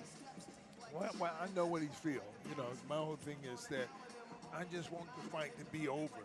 I just to get in this ring, and I just have the desire to, man. I'm just like, if y'all don't ring this bell, I'm gonna jump out this ring. Are you there, like, also kind of like moving in place, kind of? Well, I know how to relax when I'm in front of him, because the fact is I don't want him to start looking at me and start reacting different. Yeah. I try to even explain it to his mama. Yeah. Certain things you just have to zip up. You don't scream and scare him. Yeah. He don't need to look after, because he can hear you in the ring. Yeah. He can't hear me. I can hear everybody. Yeah. I said, when I box, I can hear everybody. Like that. So, yeah, it's important not to distract them. How do you close out those noises? You know, you were in that ring. You've also heard people. You hear the loud ones. Sometimes you hear the commentator. How do you tune that out? Well, when you are doing real well, you can block everything. But it's when you're not doing real well, things start hitting things and all this goes. You start getting distracted by other things and like that. So you have to put yourself in a position. I would speed up my fight to get time because I know that I'm not going to quit. So, you know, I get in a tough fight, make it tough for myself, and that get everything off my mind. And we see Evan making his way to the ring. Every fighter takes these steps before they go to war. And he's giving dad to his dad before he hops into the ring.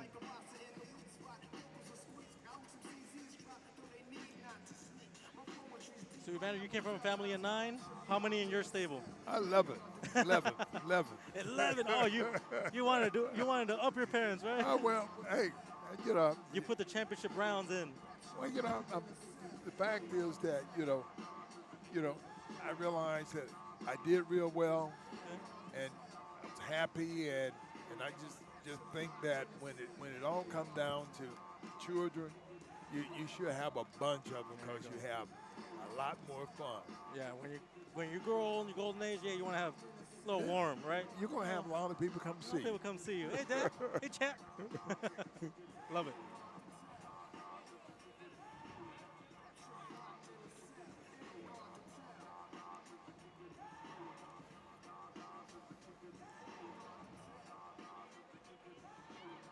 And on my left, fighting out of the blue corner and in the burgundy and silver trunks, he weighed in at 152 pounds. He has a record of 4 wins, 2 losses, representing Los Angeles, California, Juan El Fuego Meza.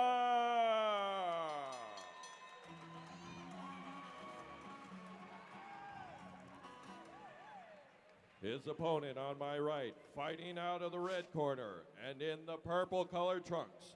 He weighed in at 153 pounds. He has a record of 10 wins, 1 loss with 7 wins by way of knockout. Representing Atlanta, Georgia, Evan Yung Holy Holyfield. And with that, we get introduction to our 4th round of the night. Evan Holyfield taking on Juan Meza Moreno. We are joined by the legend who's so gracious enough to give us 1 round, calling this fight, and then we'll let him go and enjoy and cheer his son on. Evander, thank you for joining us. Well, thank you.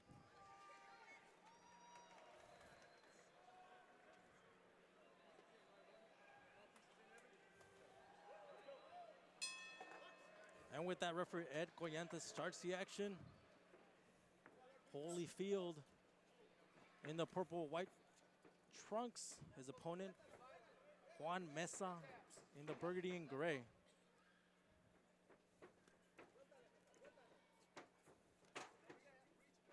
And right away, what do you see, Evander? What is something that you want to see Evan do? Well, he fighting a southpaw, so it's make it a little bit more different. He got to beat him with the jab and start throwing some straight right hands. I see a tentative start. Meza Fuego digging early to the body. And Evan there with the 1-2. And Irving, is that his middle name? On the trunks? Yes, yes. Did you pick that or did Mom pick that? Yeah, She did.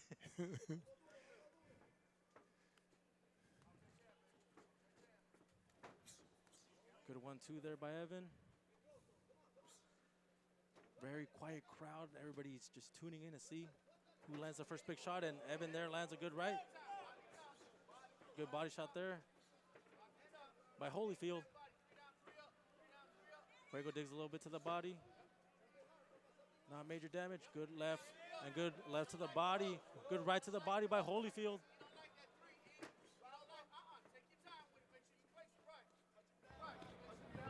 And here in Holyfield's corner, very clear instructions.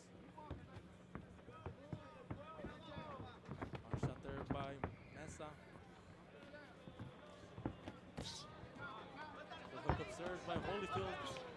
Digging down to the body now. Fuego gets the body too, but a good counter by Evan. See Meza sticking that right. Good little body shot there by Meza.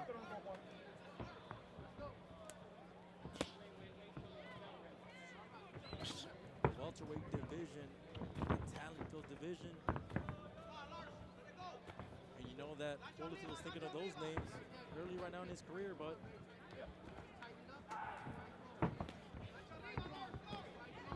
like Evander said, he is gunning to be the best version of himself.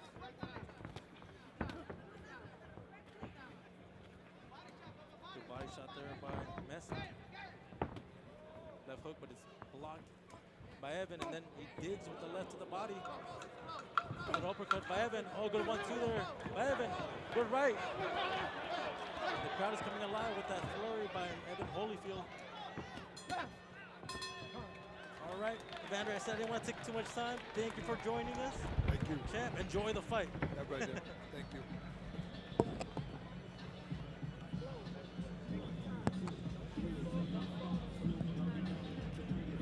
And that was Hall of Famer and legend Evander, the real deal, Holyfield. We thank him for taking around to call this match. He was very focused on his son. You know, he wants to join this fight. He wants to, you know, give advice from outside the ring, but we want to thank him for joining us today. If you're just tuning in, my name is Christian Mosqueda. I am one half of the Against the Ropes podcast host.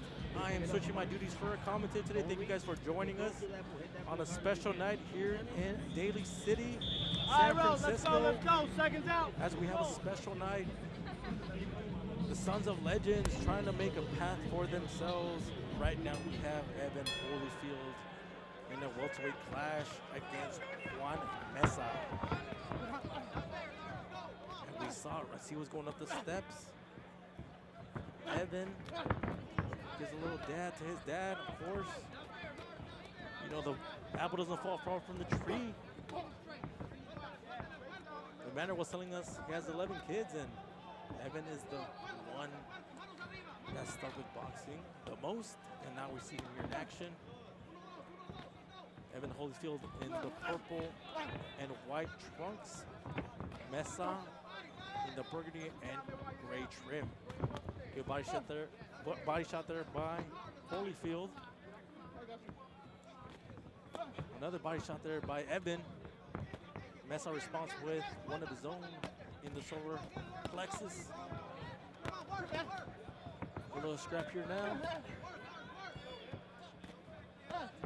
Good dig to the body by Holyfield.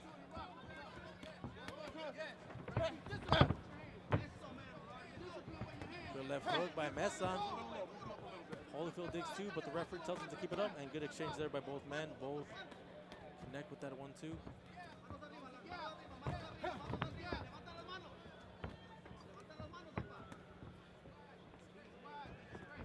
Oh, good left straight by Meza. Evan responds with a 1-2.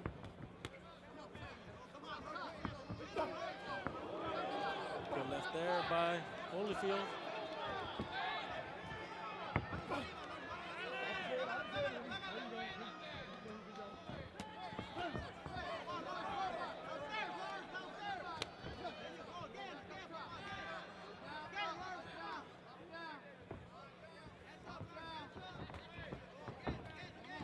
Oh, good body shot there by Holyfield. Gets caught there on the receiving end.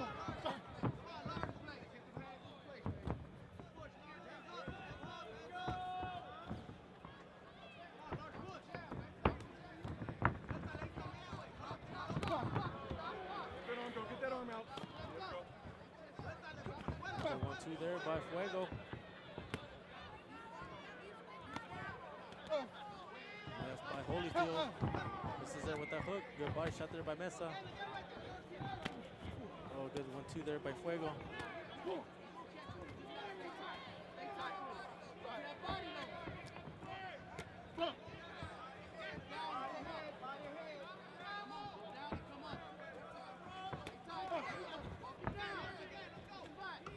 Good 1-2 by Fuego.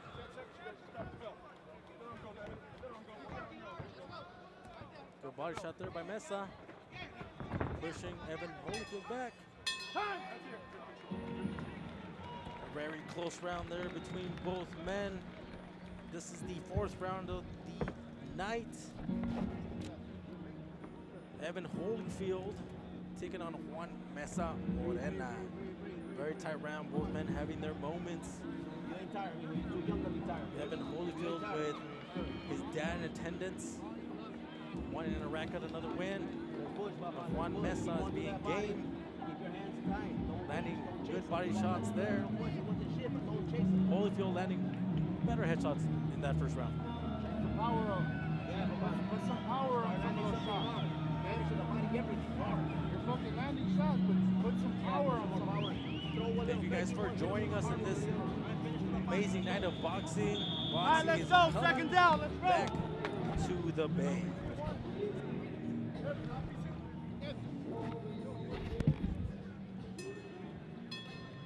Second round begins. Meza begins with a body shot and then another left hook to the body. Evan Holyfield repays him back with the body shot and then a 2-punch combo upstairs. A slip there, the ref calls a slip. Oh, good body shot there. Slip again.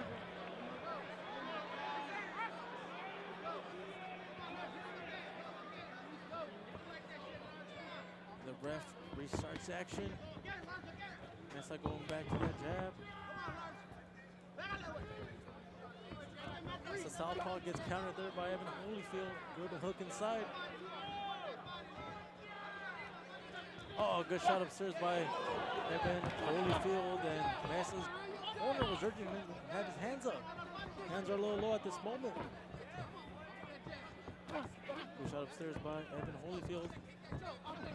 Good jab being shot by Evan now.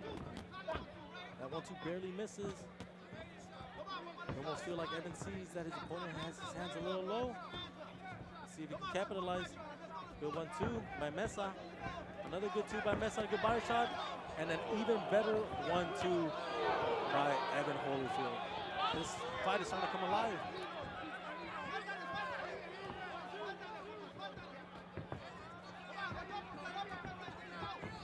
See Holyfield's corner urging him to close that gap just a bit.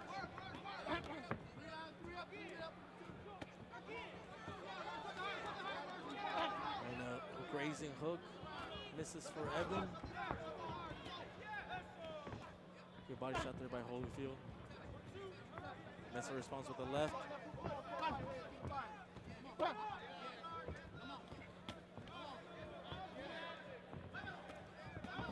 by Meza. Good body shot there by Meza. Holyfield responds with one of his own. Both men exchanging body shots now. Let's see who can sustain it more. Another body shot by Meza, and another.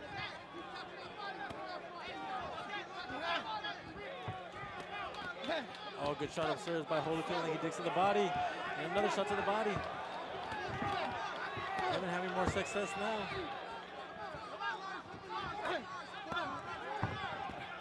Good shot blocked by Evan. Good defense now. Good body shot there by Fuego. Both men fighting in the phone booth now. 10-second bell. Good body shot there by Holyfield. Time. And a cheer from the crowd. Much more action in this round with both men having their moments.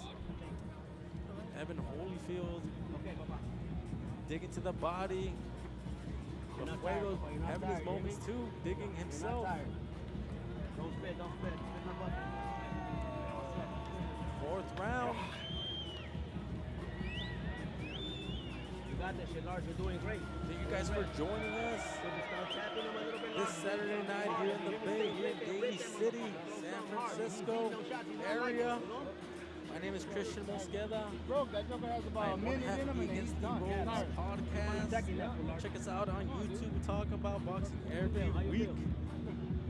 Everything that's going in. All right, let's go. Second down, let's go. Biggest news to have hit is the announcement of the Errol Spence and Terrence Crawford fight.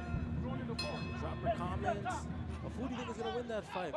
But for now, we have this welterweight attraction right now between the son of the legend, Evander Holyfield, against a very tough and durable Juan Meza Moreno. He's not making it easy. Evander Holyfield digs in the body there. Holyfield's corner urging him to stay busy. Meza is a game fighter though, not going away quietly. He knows that the people know Evan and that the Holyfield name carries weight. Good body shot there by Meza.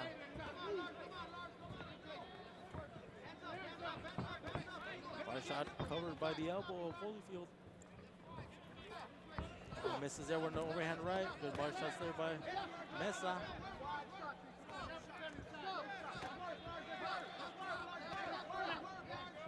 Both men exchanging there, and Meza takes a step back. But he's durable. Good 1-2s there.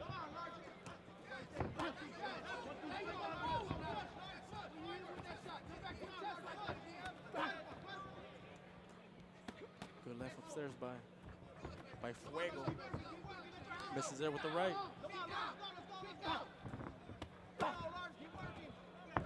Oh, good shot upstairs by Holyfield.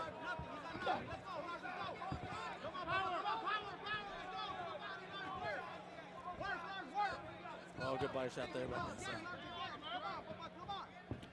Both men with similar style, just both coming forward.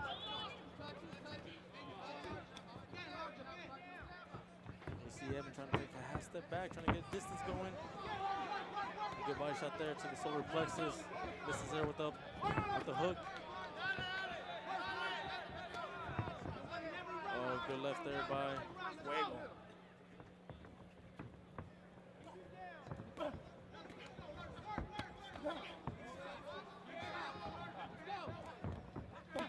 Good shots upstairs by Holyfield, and when we had his elder, we asked him what kind of a father is he? Is he strict? Is he more relaxed?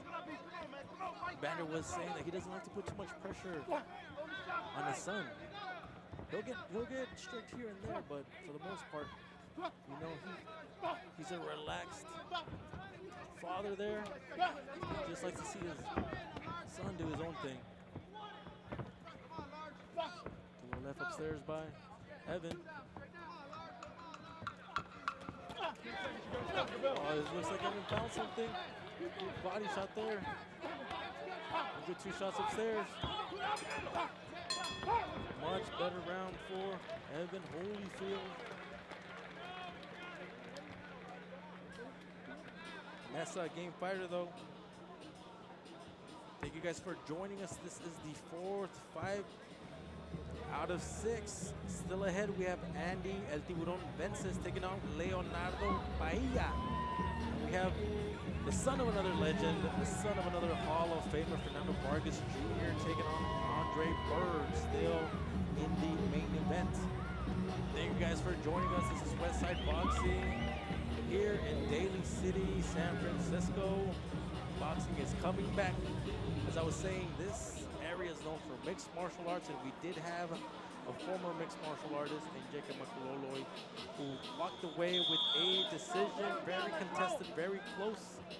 His opponent, Alvarez, wasn't too happy, but again, he had a great fighter in front of him. And now we return to this affair. Evan Holyfield, son of the legend, taking on Juan Meza Moreno and Fuego. Good body shots there by Fuego. Evan Holyfield turns him, good shot upstairs. Good body shots. It looks like he has a opponent hurt. Oh, good shot inside. He's letting his hands go now. Oh, good 1-2 upstairs by Evan. Oh, good 1-2. Drops his opponent. What a flurry by Evan Holyfield. Drops Meza. It's an 8 count. It's up to his feet. You're going to see Evan Holyfield just pounce on his opponent. And you see his opponent wants to, his corner wants Evan Holyfield to finish it. Oh, good counter inside by Holyfield. Oh, good combinations there by Evan. Let's see if Meza will hold this onslaught. The ref is in position, maybe. If he sees one more clean shot, he might stop it. Nothing landing cleanly yet. Good shot upstairs by Evan. Oh, he gets caught there on the counter. Meza's coming forward now. Holyfield misses upstairs. Let's see if Meza was able to recover. Good body shot there, tries to slow down Evan. Oh, good uppercut by Meza. Maybe he hurt Holyfield. Good body shot there by Meza. The speed is a factor for him. Evan now retreating a little bit. Maybe gamesmanship.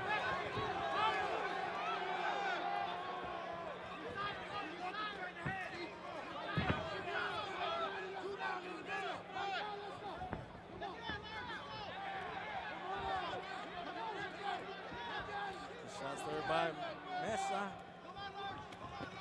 You see Evan trying to time him. Good shot inside by Holyfield.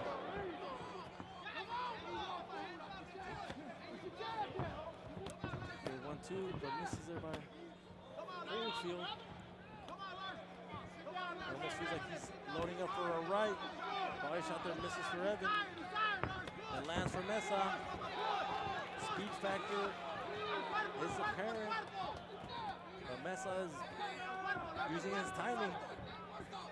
Oh, good left upstairs by Meza.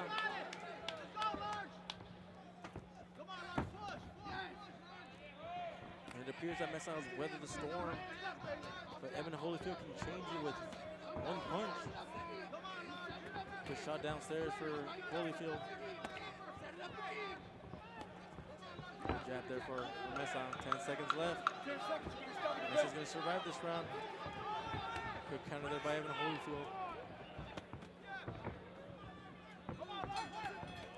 Good shot there to end the round for Evan Holyfield. He scored a knockdown in that round. You heard his corner trying to urge him to get that knockout. He came close, but better in that round, even though Meza is game. He's greedy. Still winning the He beginning round. knew how to survive. He even came forward in that last This round. is the sixth and final round. Final round. Let's see if Evan Holyfield wants another flurry. Hurt Meza, or is Meza gonna make it the distance?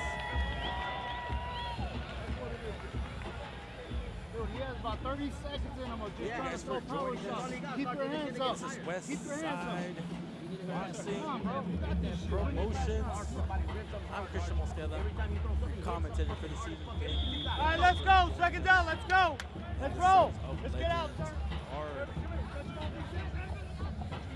Sixth and final round, Evan Holyfield taking on Juan Meza in the welterweight division. Oh, good shot there by Evan. Meza comes forward, lands a 1-2. Body shot partially blocked by Holyfield. Good body shot there by Meza.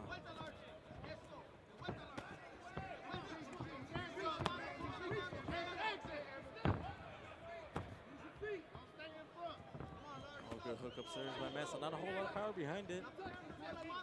Good shot inside by Meza. Finding a way to try to slow Evan down, but the younger. Oh, and a nice touch jab by Holyfield. Pushes Meza back, and he tries to come forward. And Holyfield delivers 2 shots to the body. Good hook down on the inside. Oh, good jab there. Good double jab there. Good 1-2 by Holyfield. Oh, good 1-2 there by Meza.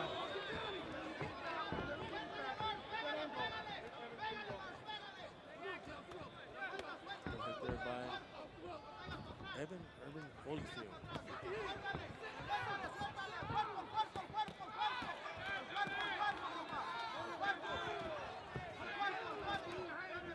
Nice body shot there by Meza.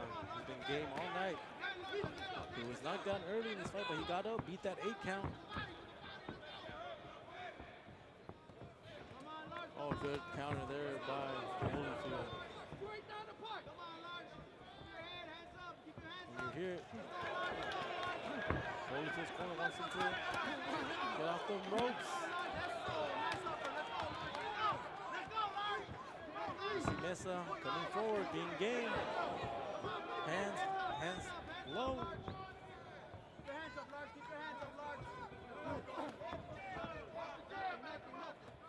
Good body shot there by Meza. Nothing lands there at the end. Where he's working. Good body shot there. Holyfield responds.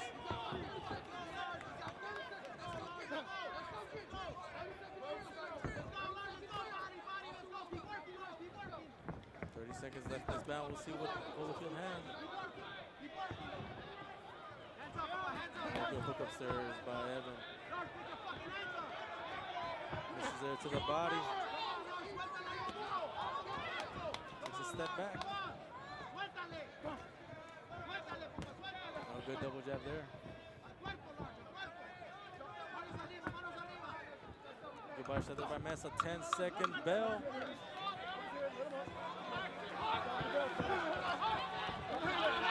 Good combination there, good flurry by Evan, gets up there in the jab. And that signals the end of the fight. Evan Holyfield sees that walking away with a decision. Again, Juan Meza hits the deck, but beats the count. It goes a distance against the son of the legend, Evan Holyfield. We're lucky enough to have no matter what you want here with us. Let's see what At the the commentator table, he gave us 1 round. You know, thank you, legend, thank you, champ. Here to enjoy his son, who most likely will walk away with the victory. We won this fight. That knockdown. And this bout was not able to finish the game. Meza, but other than that, dominated almost every single round. Very, Viva México! Viva México! 2 more fights coming up, guys. Andy Vences in the co-main event. El Tiburon taking on Leonardo Alcala. And then Fernando Vargas, another son of the legend and son of the Hall of Fame. Fernando Vargas taking on Byrd in the main event. Hey, bro, good fight, bro. Real champion. Let's hope they don't rob us now. Let's hope they don't rob us. We beat you, man. We beat your fair square. No, we beat your fair square. Hey, what was the arm? What was the arm? Huh? What was the arm?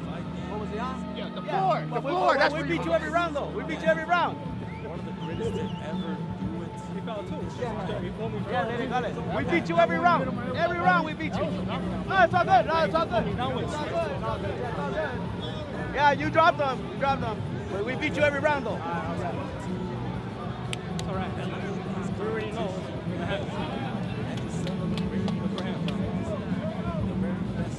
Make your hands up, Papa. Make your hands up. There's a lot of snack talent.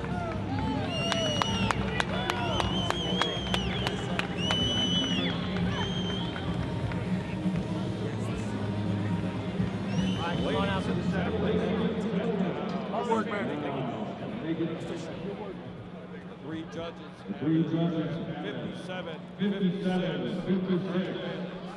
Marshall Walker, 57, 56.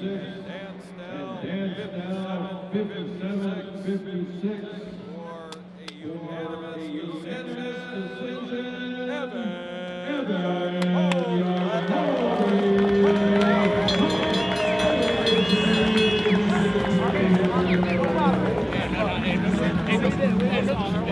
No, this is Give us a second.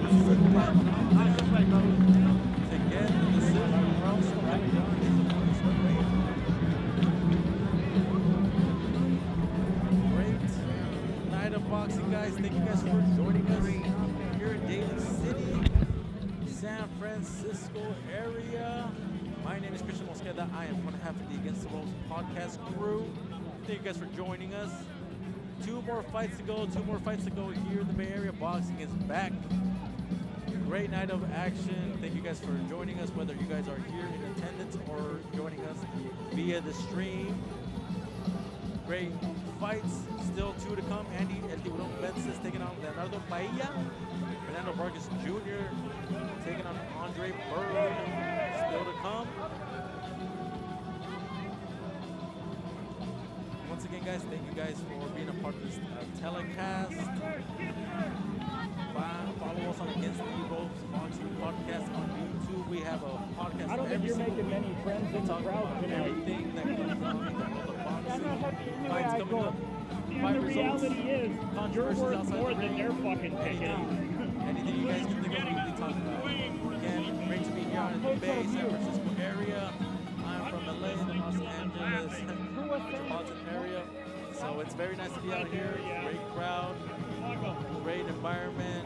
These fights are always nice because they're just small venues, local fights. It's where these guys are honing their skills. You know, they're putting in these 4-6 round fights. Tickets are not too expensive. You know, so it's a great time. Bring the kids, bring the family, and come and support your local boxing. This is where the Canelos of tomorrow begin. This is where the Floyd Mayweather's once started. This is where the Devin Haney's, you know, hone their skills.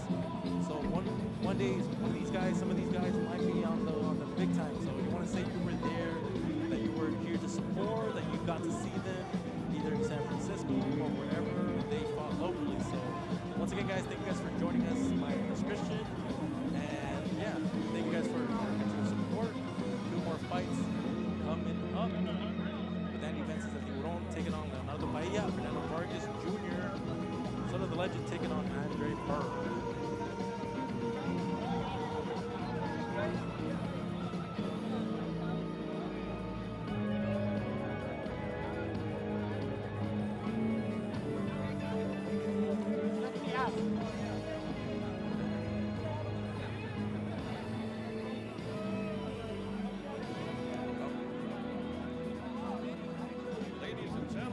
Welcome the Westside Girls.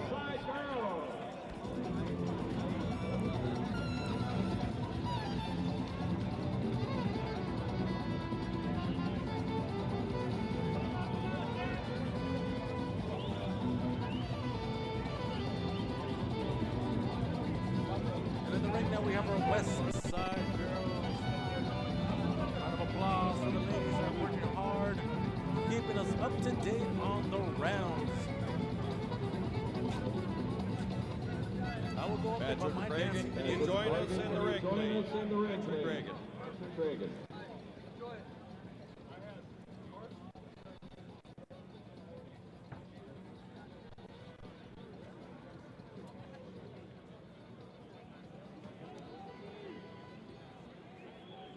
If you guys are joining us, thank you guys for your continued support. It's been a great year of boxing, not just locally, but in the main time, the mainstream.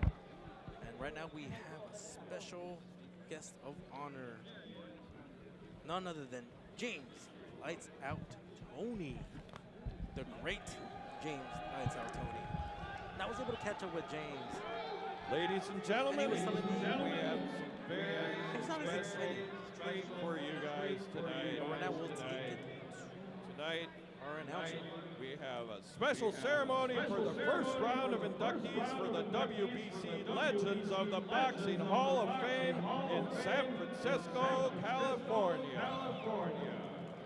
Here to make it official is from the WBC is Rudy Taez. Rudy, please put your hand up. Tonight, we are going to take a moment to honor some of the legends of boxing, here to pass on the torch to the next generation of young fighters. Introducing the first of our own lineup, and in no particular order, is James Lights Out Tony. Mr. Tony competed from 1998 to 2017 and held multiple world championships in 3 weight classes, including the IBF millennial middleweight from 1991 to 93, and the IBF super middleweight title from 93 to 94.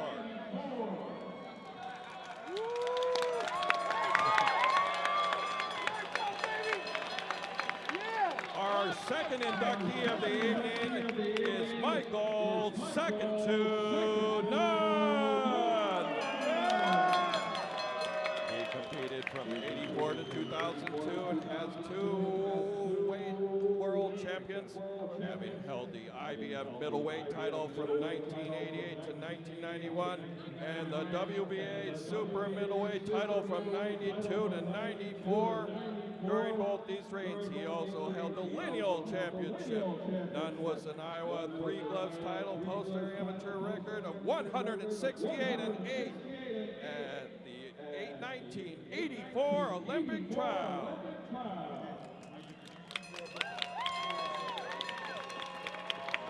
Our third inductee who could not be here tonight is Henry Tillman. He took home the gold medal in 1984 Olympics as the heavyweight.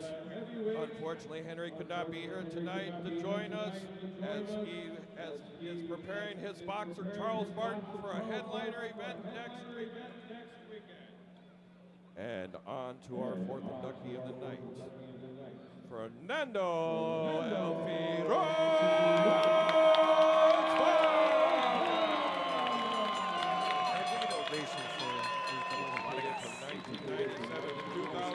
Fights tonight for the event. Middleweight world champion, having held the IBF title from 98 to 2000 and the WBA title from 2001 to 2002.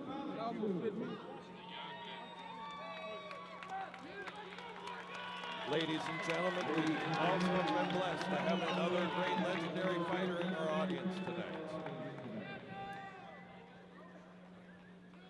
Mexican legend, Mario Azabachi Martinez.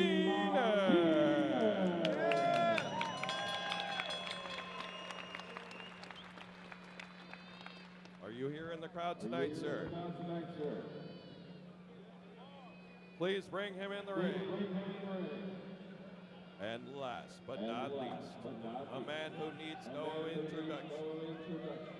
A champion in 2 weight classes, the only boxer to hold it, it's undisputed champion in 2 weight classes, Evander, the real deal, Holyfield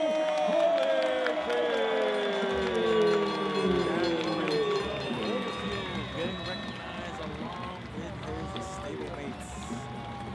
All legends in their own right.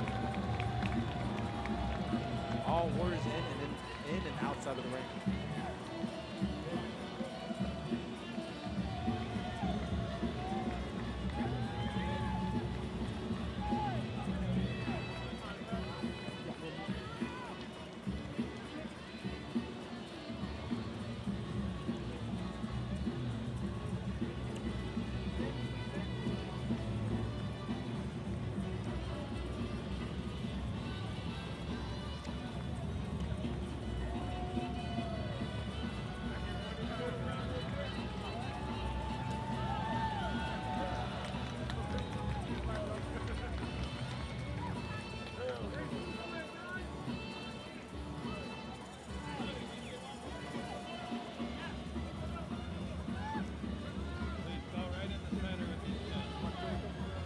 Hey, Patrick.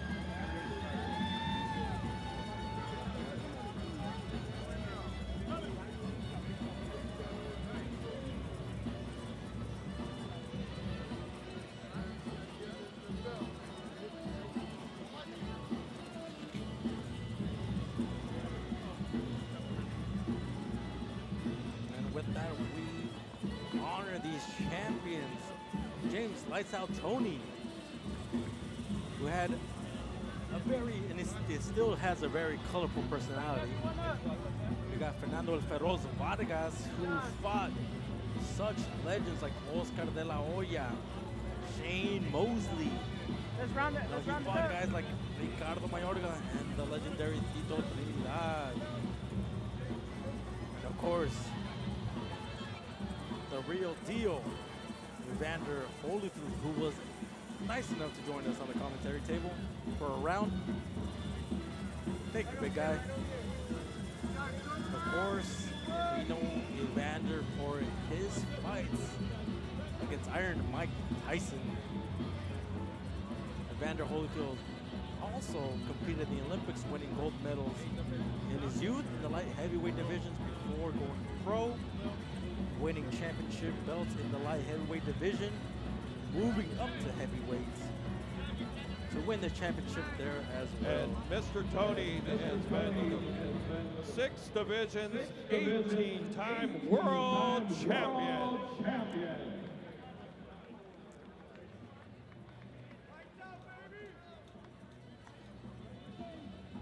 We take it to Dejan Rossi, your announcer.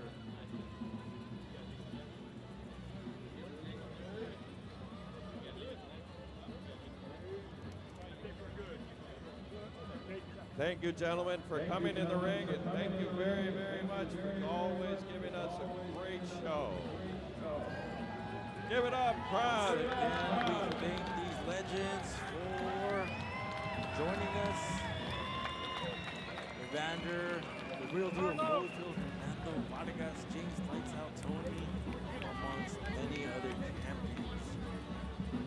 These guys picked boxing because maybe it was the only thing they could do. But they found the passion for it. They found that dog in themselves to grit it out, to win titles, to win championships. Boxing forever changed their lives, their families' lives. You know, we said that the apple doesn't fall far from the tree. 2 other boys are fighting here tonight. Fernando Vargas Sr., his son with the same namesake, in the main event, fight coming up momentarily. Evander, the real deal, Holyfield, his son just fought, winning a decision, knocking his opponent down, en route to a unanimous decision. But we're very lucky to have these guys here tonight, here in the Bay. You know, when we think of the Bay, we think of guys like Andre Ward. You know, we think, of course, of basketball, we think of the Golden State Warriors, but boxing seems to be coming back. We know that this area is known for mixed martial artists. We know Bruce Lee, we know all that influence, but it seems like boxing is starting to find a niche out here, and we cannot wait to support and have any young boy or any young girl that wants to, you know, take up boxing. Lots of parallels that you can learn from this sport. Not an easy sport. You know, not everybody can do it. So we respect and we honor each and every person that gets in that squared circle and does battle. Once again, thank you guys for joining us here at Westside Promotions, here at Cow Palace Arena in the beautiful Daly City, San Francisco area. My name is Christian Mosqueda. Thank you guys for joining. I am one half of the Against the Ropes podcast, a weekly podcast that I host on our YouTube channel, Against the Ropes Podcast. Follow us, subscribe, check us out. We like to talk boxing, everything in and out of the world of the square circle. You know, we talk about anything that goes on when it comes to fights that just happen, announcements, what fights you want to see, what you guys think of the fighters, who's ducking who is the man at what division. You know, last week we were just talking about the fight that was announced between Terrence Crawford and Errol Spence Jr. That fight is coming its way, a little bit more than a month away. Errol Spence taking on Terrence Crawford. Let us know who you guys think will take that fight. I personally, playing the fan card here, I'm a big fan of Terrence Crawford. I think he has that dog in him. Of course, Errol Spence is no slouch. He is top 2 welterweight for sure of this generation. Big, strong guy. You know, has beaten every obstacle put in front of him. Arguably has the best resume at welterweight. He's got a very hungry, durable, no-nonsense guy in Terrence Crawford, who has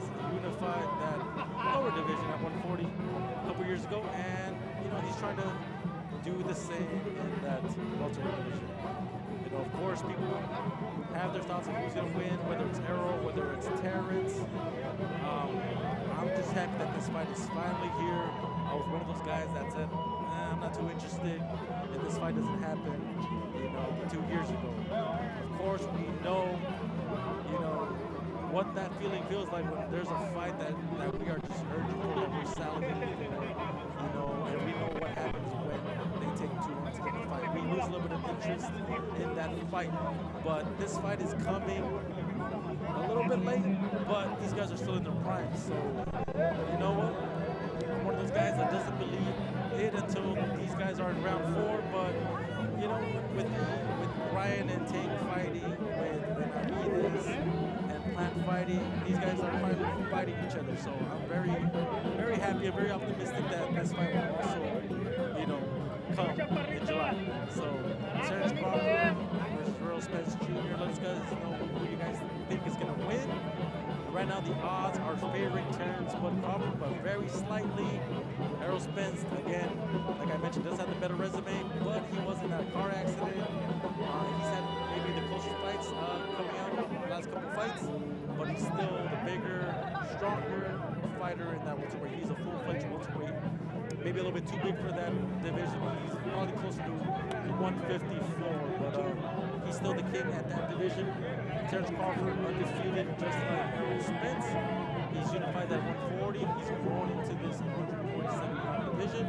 Both have common opponents. And Sean Porter, we saw what Errol Spence did to him. We saw what Terrence did to him, knocking him out. You know, and that's that common opponent. But let me know who you guys think will win that bout. Again, this has been, in my opinion, a very good year for boxing. We've gotten the fights that many of us thought we wouldn't get in years. You know, Benavidez Plant, we thought we wouldn't get that fight. Great outing for Benavidez. A huge stock, even in defeat for Gillo Plant.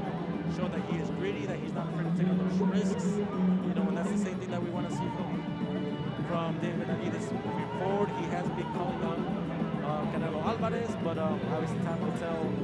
And of course, there's that talk of inviting Rob. Of course, we'll see what the future has. We got the fight with Ryan Garcia against Tank Davis.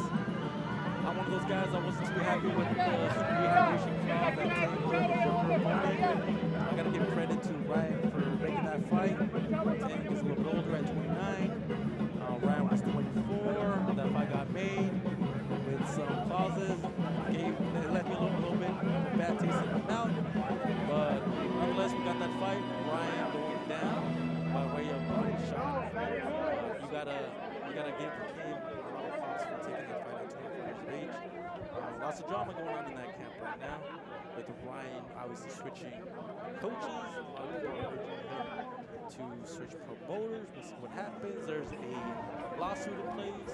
But of course, this is all drama that only fuels the sport, that only brings attention to these fights. And I'd like to see what happens in the lightweight division. Of course, we've also had that lightweight clash, that chess match between Devin Haney and Vasily Lomachenko. That was one of those fights that the boxing fan was yearning for. We knew it was going to be high level, high action, lots of IQ, lots of boxing skill in that fight. Of course, Devin Haney walks away with a split decision that just barely beats him, in my opinion. I do think Devin Haney won that fight, mostly because he put away a lot of rounds in the beginning, but I can see that fight being 75 for either guy. I could have been 6-6 as well, okay with the draw. But I would definitely love to see that match because I saw him come to live at the end. He definitely had Devin Haney more hurt than Devin Haney, you know, but Haney was able to put away rounds in the beginning. And you have to remember that early rounds count just as much as championship rounds. Those early rounds, if you back 3, it's like winning those last 3 at the end. Of course, people remember the championship rounds. They remember the end more than the beginning, but I would love to see that rematch. Devin Haney versus Vasily Lomachenko. I don't know if Team Haney runs it back. It didn't look like Papa Haney was too interested in that. I don't think he wants anything to do with Loma. After seeing what happened in those last 3 rounds, but nonetheless, Devin Haney walks away with the championship. we see what happens down in that lightweight division. We know Shakur Stevenson is gunning for him. He crashed his party, you know, his little celebration. Shakur is kind of playing that Shannon Briggs card, you know, just following him wherever he goes, and then I'm here for that.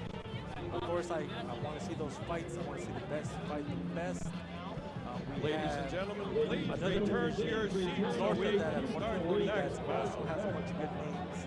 And Arnold Barbosa Jr.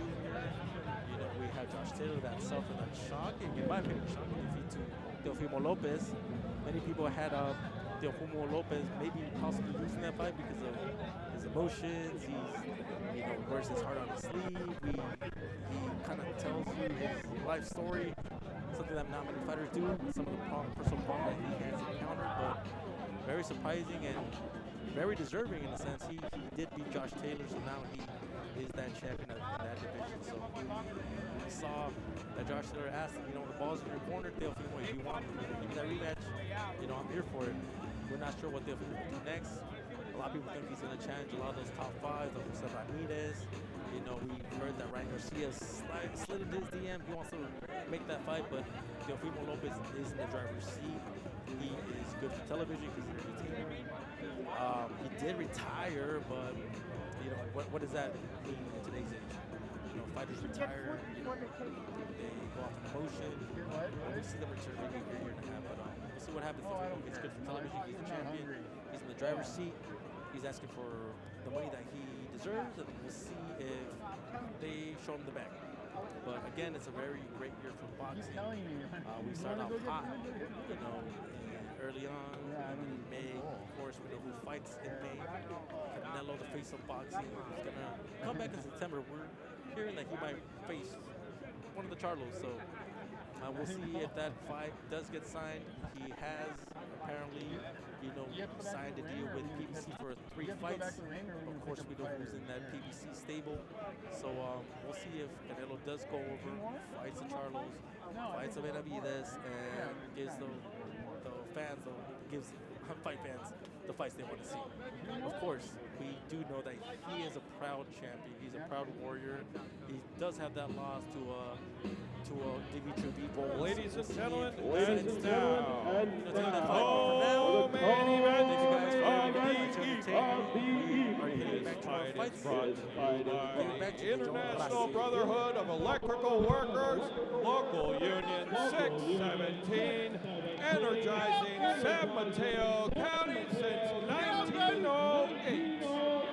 In an 8-round featuring 2 fighters in the super featherweight division, making his way to the ring from Venezuela, Leonardo Alcala.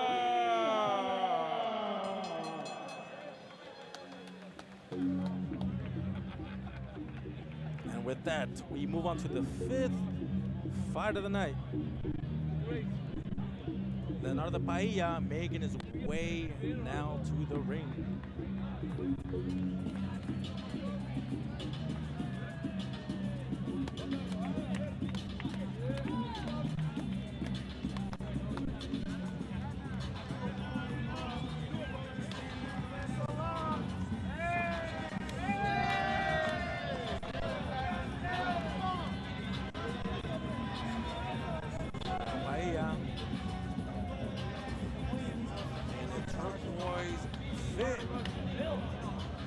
Ready to do battle with El Tiburon, Andy Vences.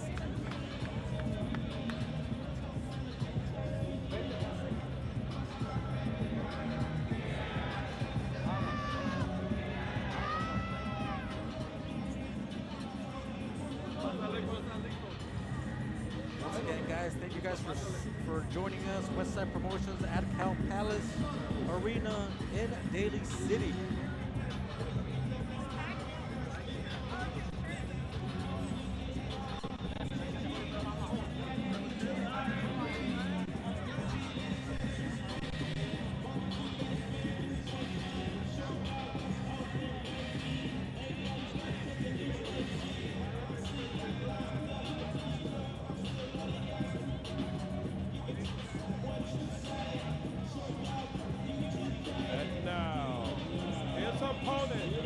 He has choice to of the ring. a little bit too short in the bend. A local San Jose favorite, Andy El Tiburon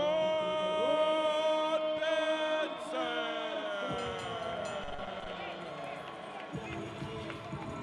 Andy El Tiburon Vences making his way to the ring.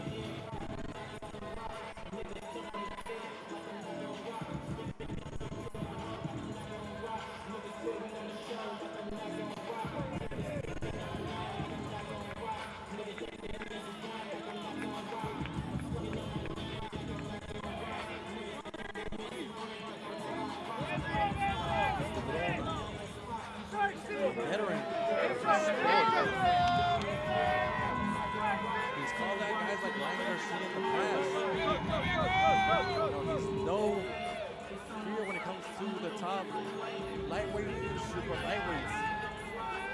He knows like he has to stay winning and having continued winning ways if he ever wants to get a call from one of those guys for those big money fights. So a loss here would be detrimental to his career. He knows that he needs a big W here tonight.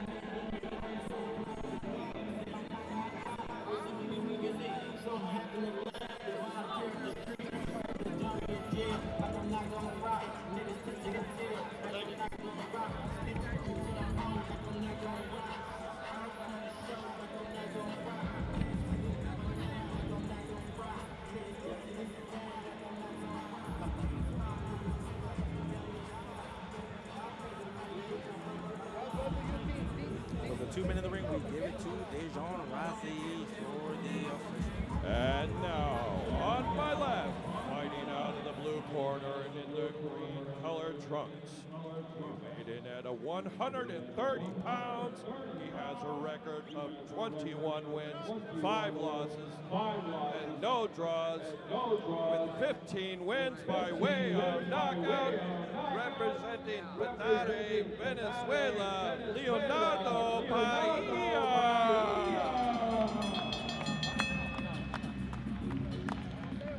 His opponent on my right, fighting out of the red corner.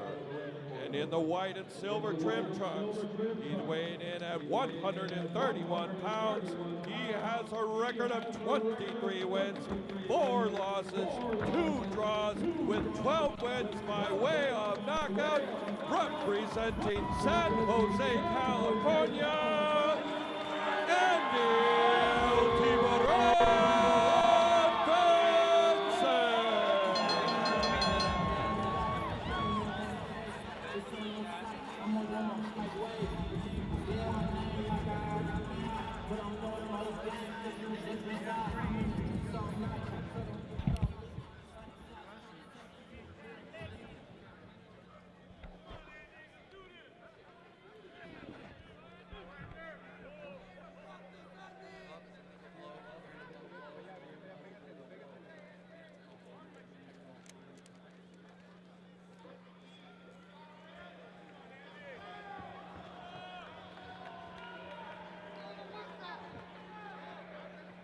Knock.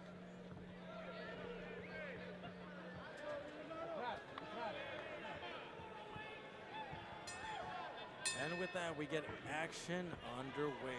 Andy Benson's in the white trunks with the gray trim.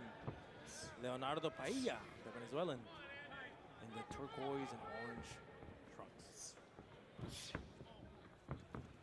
Andy Benson starting strong.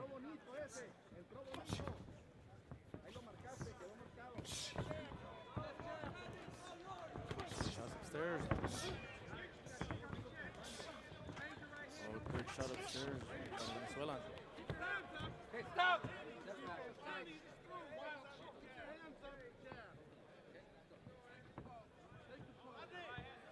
Good instructions there for Tiburon in this corner. Telling him to stay composed and to be first.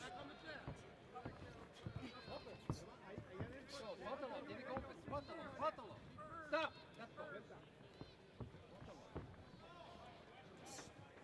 Good shot upstairs by Tiburon. Good body shot there. By Chispita.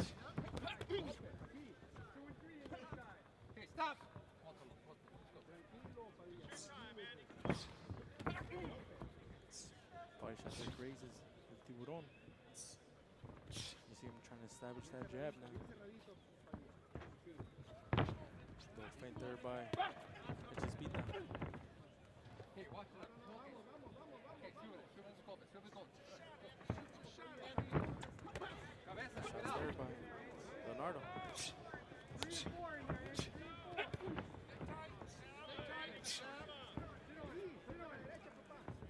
Good 1-2 there. Vences avoids it. Oh, good 1-2 there by Tiburon.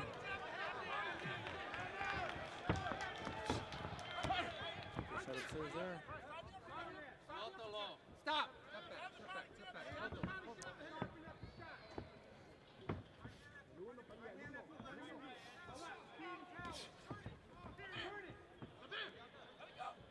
Good body shot there by Tiburon. Bahia responds, misses. Good combination there by Tiburon. And he goes back to the body. Oh, good 1-2 upstairs for Vences. Good shot there for Bahia. Good hook there by Bahia. Tiburon comes back with a counter of his own. Good hook upstairs by Bahia.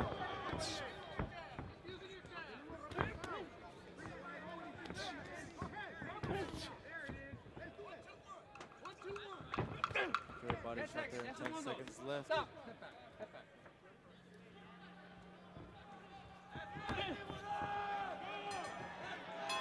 Good round there for both men, both trying to establish themselves over the other.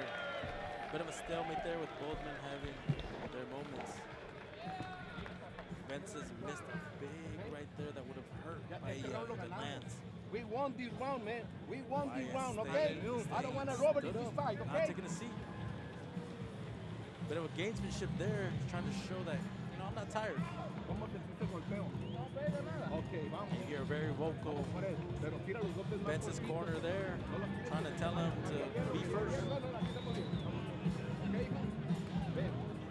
Okay? El uppercut, papá.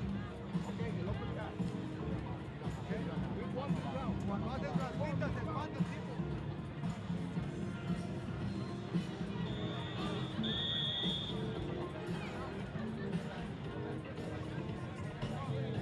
The referee brings it clear. Second round officially started. Good body set there by Tiburon. Sticking that jab out. Watch your head. Vences. Bahia Stop. hitting the body on the break. Stop. No pegas atrás.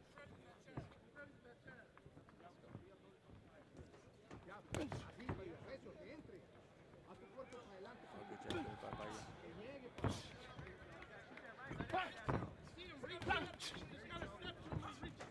Oh, good straight right. Follows lands stop. for Bahia.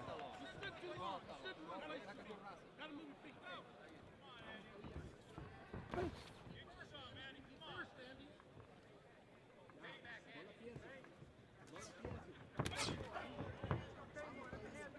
1-2.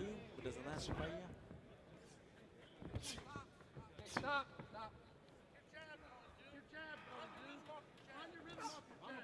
Good sidebar for Tiburon. Okay, stop. Deco. Stop.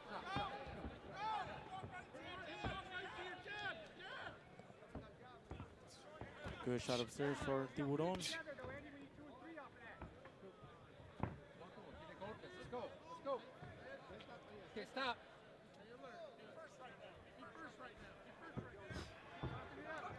A good body shot there by Bahia.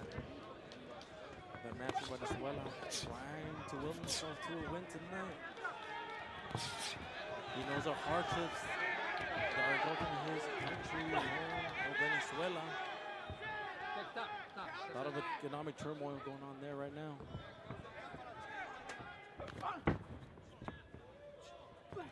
Good body shot there by El Tiburon.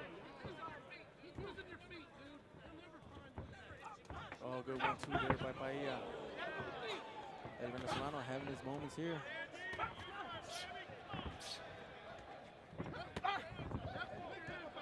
Partially blocked by Vences. body shot there by Bahia now. Good 1-2 by El Tiburon. Another good 1-2 by El Tiburon. That one gets an applause from the crowd.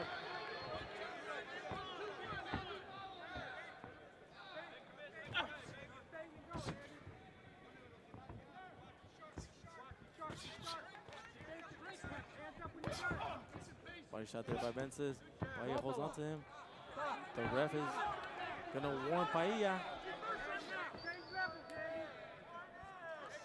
1-2 misses for Bahia. Good defense there shown by Vences. Another body shot misses. Vences being a little bit more defensively sound, but he gets caught there. Another competitive round. Not a whole lot lands that round.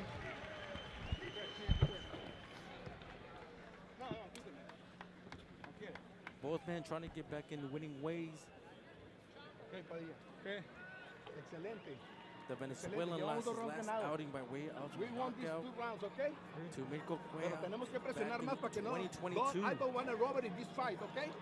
You are He the has better 5 to the losses, Vences, 3 by okay? way of knockout. Listen So to me, you not are the better to the sturdiest of Vences. chins. Okay, who's the better? Vences ¿Quién es gonna mejor? capitalize on that. Okay, tú eres mejor.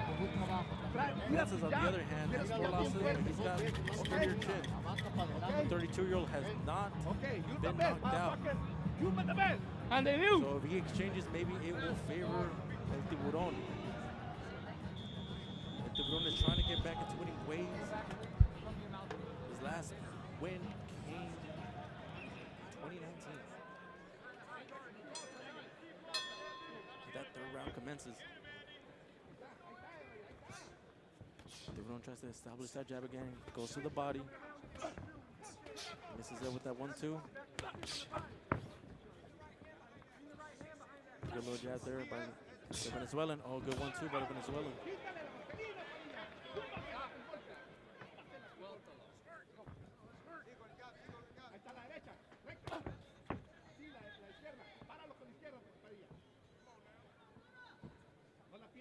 Both men showing a lot of respect. They don't want to make mistakes. They know that their opponent can punish them and capitalize. Good combination attempt by El Tiburon. Misses there though.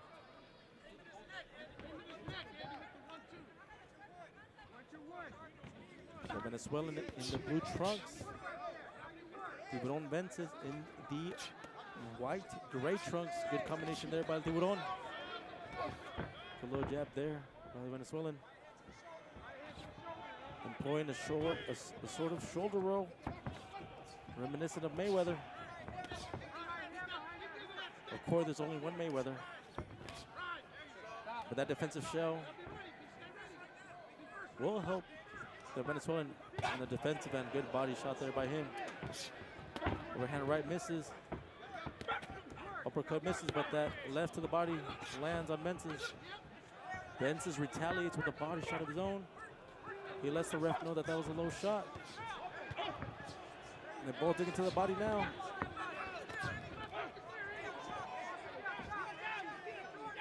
Vences' corner is urging him to chop him down. Let's see if Vences listens.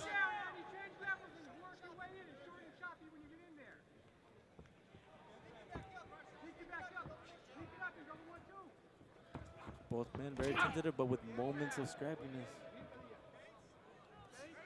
Good body shot there to the body by Vences. Bahia with the poker face. Good 1-2 by Vences. Grazes him, but the volume punching is going. Vences with the Ali shuffle. Trying to work the crowd. Good little body shot there by the Venezuelan. Good body shot there, and he follows it up with a double jab. Vences now using his feet, moving around a bit. Good shot upstairs. Oh, good 1-2 by the Venezuelan.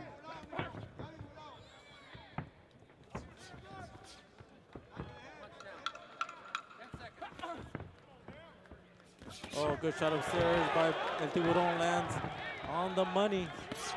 And Bahia comes back, but it seems like Vences had the best of that. And a little stare down there by both men brings this crowd alive. The once again, the Venezuelan Leonardo Paella not taking a seat. Trying to show that he is in better shape than his opponent. Gamesmanship there. But Tiburon had some success there, landing some big shots, especially upstairs to the head. Very close affair, very close fight. We're going into the 4th round here in this co-main event. Westside Promotions here at the Cap House Arena in beautiful Daly City, San Francisco. Co-main event. Andy Vences in the white trunks taking on the Venezuelan Leonardo Paella.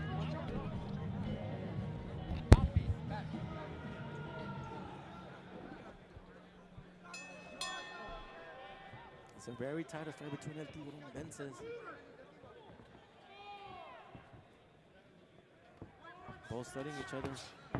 Vences tries to land that punch, but gets blocked by the elbow. And good upstairs shot. Overhand right by Paella. Another overhand right by Paella. Good body shots there by the Venezuelan. And Vences comes back with the right of his own.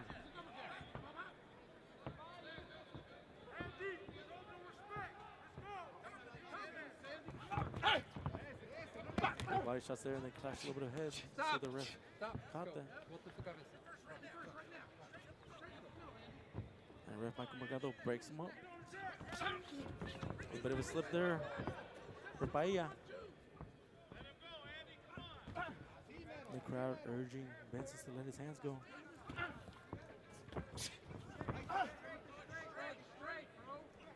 Good shot upstairs for Paella.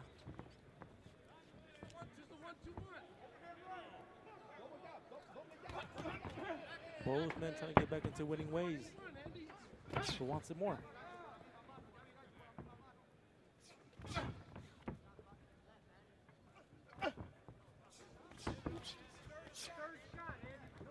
Paella employing that Mayweather shoulder roll defense.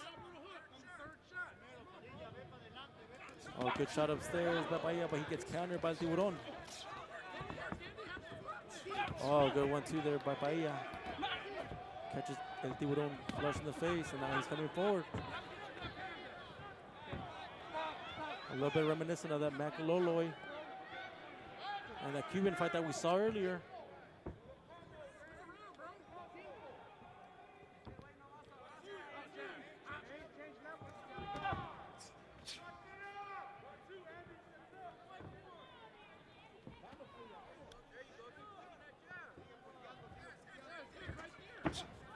Good body shot there by Vences.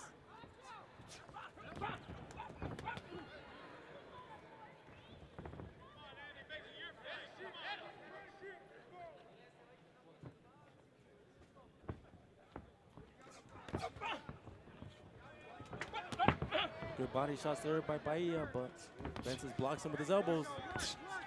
Good shot upstairs by El Tiburon. Oh, good jab there by El Tiburon.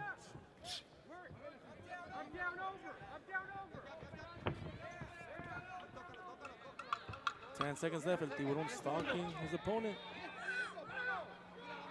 And good jabs there by El Tiburon.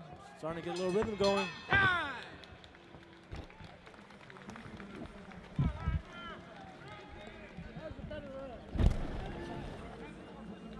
4 rounds in the books.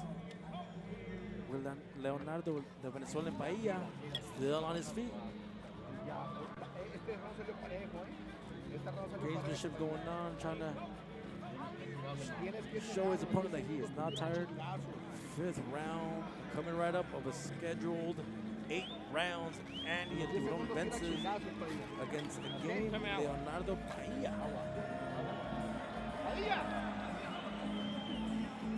Paella is employing a boxing-esque style.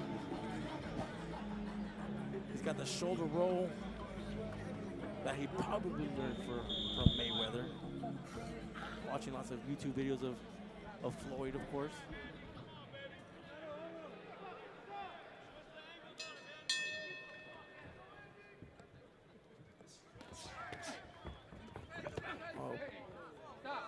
And Bahia with that low shot. And the ref is going to give him a warning. He punched, okay? You guys don't pull him down. Cuidado, okay? Let's go. Time in. He's sorry. Let's go. Alerting the fighters to not retaliate. Good overhand right by Bahia. Good 1-2 by Bahia, misses. And a shot behind the head for Bahia. And the ref is going to call timeout. And Bahia's corner is urgent to take the full 5 minutes. They did not like that shot behind the head.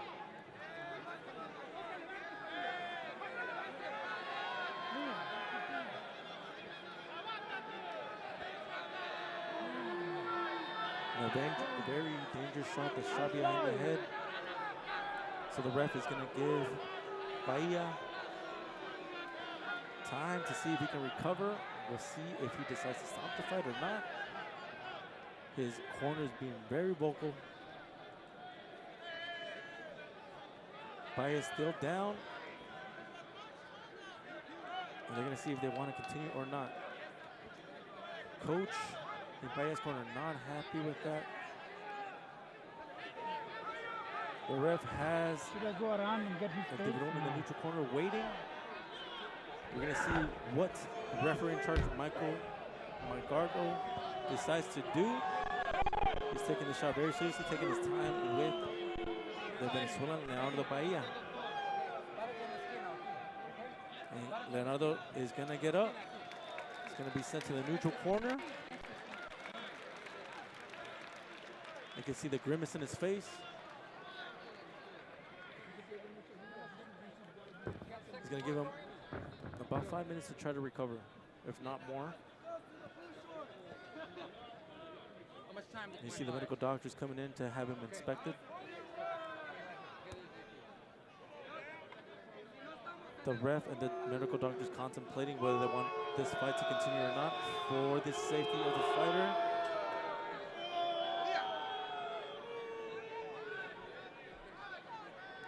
Doctor in charge is going to inspect Leonardo Bahia right now, the Venezuelan.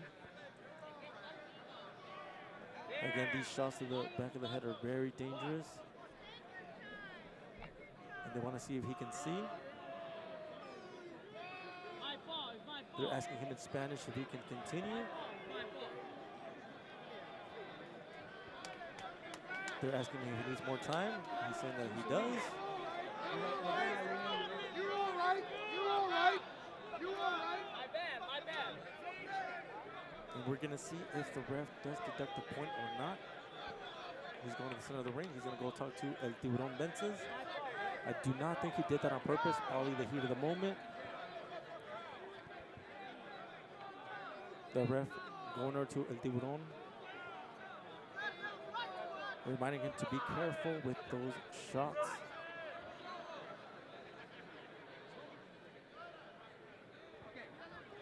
And the ref is going to deduct a point to El Tiburon Vences. 1 point for the back of the shot head. 1 point from the back of the shot head. 1 point deduction for El Tiburon Vences. And now he's asking the Venezuelan if he can continue.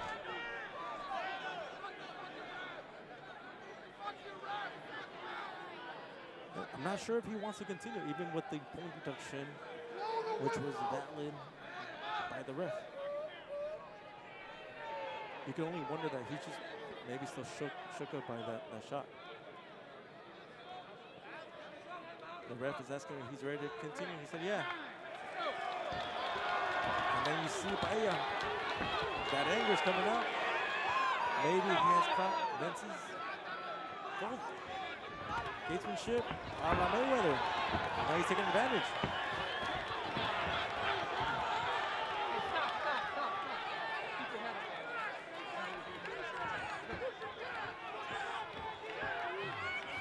And Bahia with some veteran experience, man.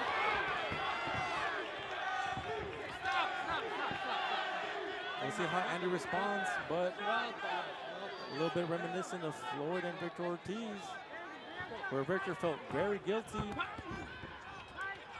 when he headbutted Mayweather, and you know, Mayweather took advantage. Let's see what happens here.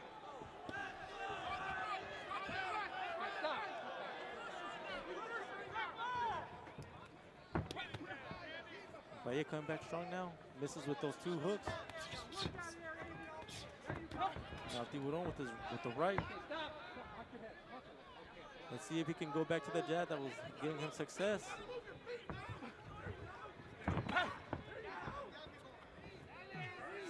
Bahia trying to load up on that right. Sends the left. Good shot there by Tiburon.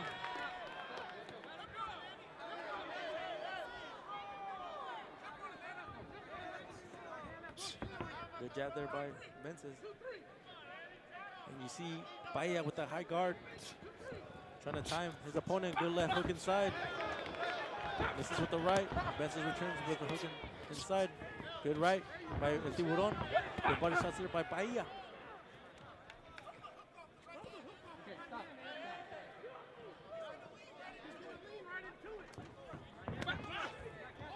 Good uppercut there. Misses for Bahia.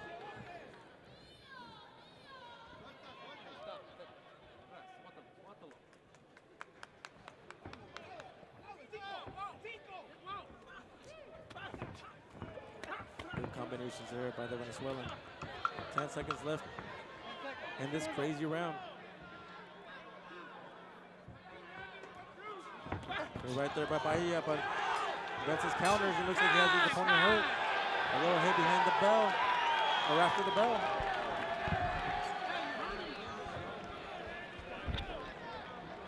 And so with that, we end a crazy round where Vences was detected a point for a hit behind the head, excuse me. 1 point deduction. Bahia had about a 5-minute rest.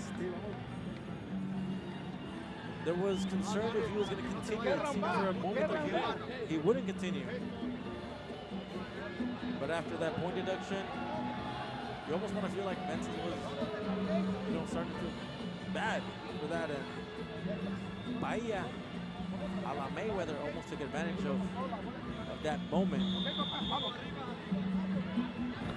Vences was able to take that onslaught that Bahia unleashed right after action commenced. And now the ref in charge, Michael Margado, is sending Vences to the neutral corner. Bahia is talking to, Margado is talking to Bahia's corner.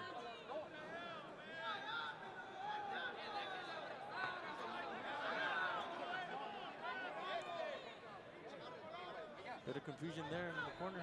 Okay, time. Let's go. And the ref commences action.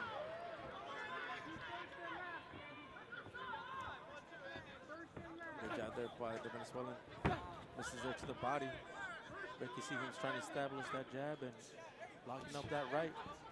That right there misses. Bahia back to that jab. Good overhand right by Bahia.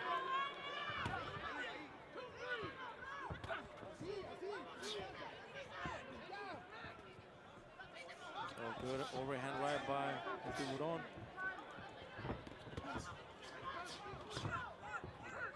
Keep it clean. Keep it clean. Stop. Don't do that. Don't do that, okay? Look. Go.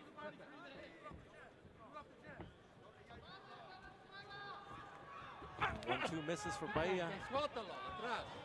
Suéltalo. And cheers to the crowd as Bahia holds on to Vences' head.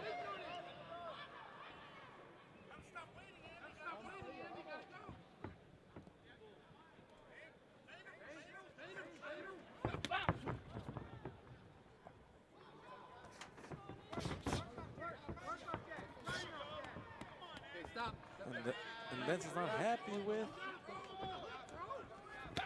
Bahia holding. Bahia with good 1-2s, misses there. Good defense there shown by Vences.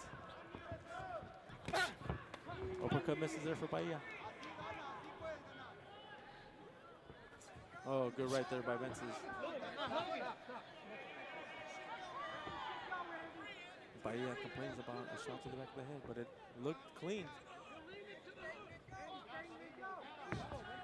2 misses for Vences, but he's trying to get that jab going. Good body shot by Vences. Oh, good hook inside by Bahia. Good body shot by Bahia.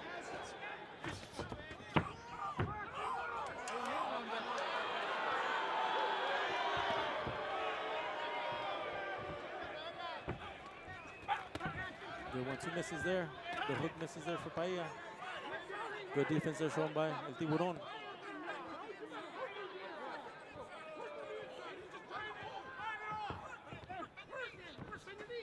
Good shot upstairs by El Tiburon. Good shots by Bahia. Hook misses for El Tiburon slightly.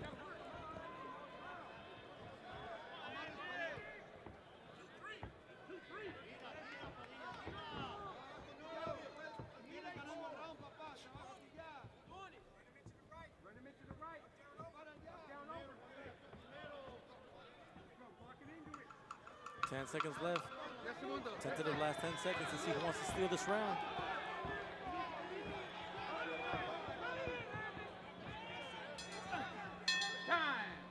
Bahia puts his hands in the air. He's feeling like he's winning this bout. Second half of the fight.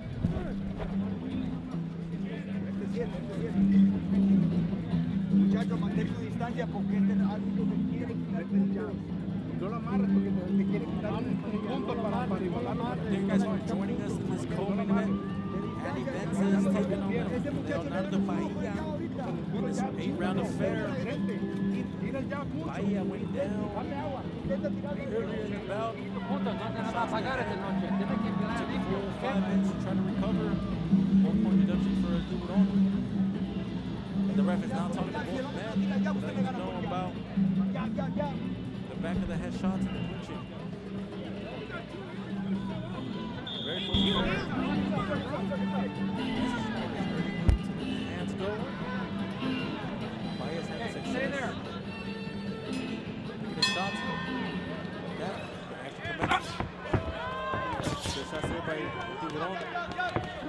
Off his head, off his head. Okay, stop. Suéltalo, suéltalo. Arriba, arriba. Suéltalo. At the holding.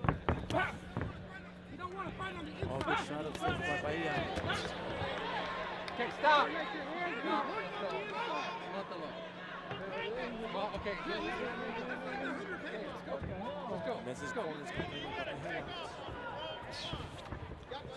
up and right misses for Bahia. Good shots there for Vences. Good misses there for Bahia. Stop. Stop. Making it a very messy fight. And the ref is warning them about the dirty tactics. Good body shot there by Tiburon on the belt line.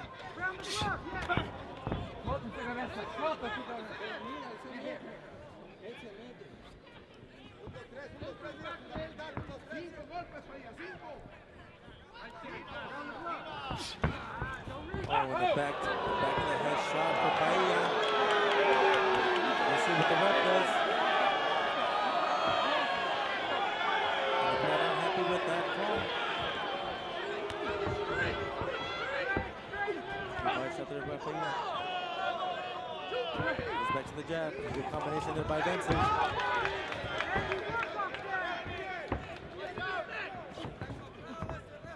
There you go. Stop. Oh, Bahia steps forward. 2 good shots. Another hook by Bahia. Good jab there by Tiburon. Another good jab by Tiburon. Good overhand right.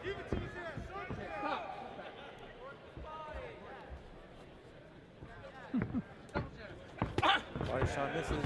Hits the gloves of Tiburon. Bahia's letting his hands go, but he's missing wildly. Good shot there by Bahia coming forward. Good hook, good right by Tiburon.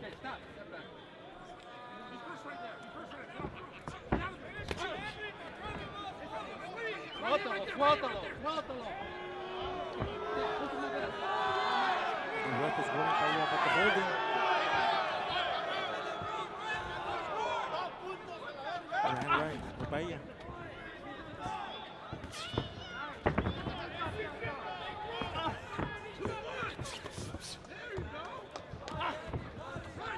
Good 1-2 there by Tiburon. Comes back to the success again. Tiburon being more effective now. 10 seconds. Overhand right. Nice for Bahia. Left misses Bahia.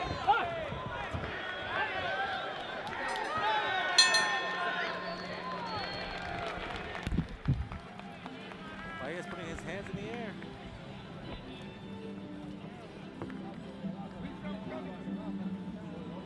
And with this, we come to the 8th and final round of a wild fight. Ladies and gentlemen, Vences starting to have more success in that final last round. round. Bahia letting his hands go, but missing wildly with a majority of his shots after having much success throughout the fight. It almost feels like the Tiburon needs to have a knockdown or a knockdown. His corners urging him to lean into let his hands go, but he's got a very awkward fighter in front of him, Leonardo Bahia, the Venezuelan. You see Bahia trying to urge the crowd on. He feels like he's winning this bout. We'll see what the judges have. One more round to go. 8th and final round of this co-main event. You see Bahia, the Venezuelan, talking to El Tiburon. And you hear chants of Andy. Good body shot there for Tiburon. Overhand right misses for Bahia. 1-2 misses for Bahia, but he lands some follow-up shots. The right is blocked by the guard of El Tiburon. El Tiburon having a bit more success. Starting to get rhythm.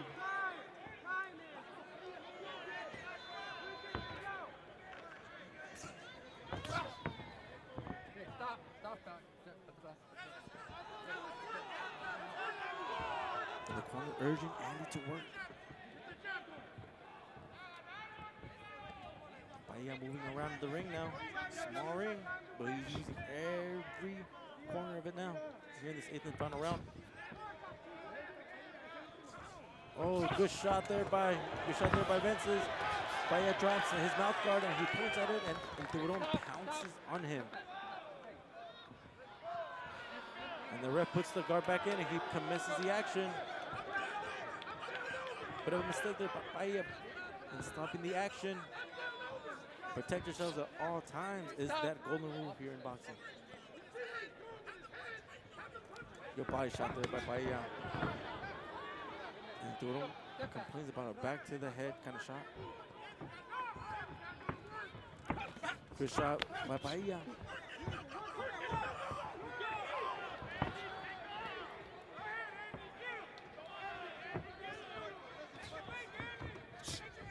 Oh, good shot upstairs by El Tiburon. Good jab, good hook inside now.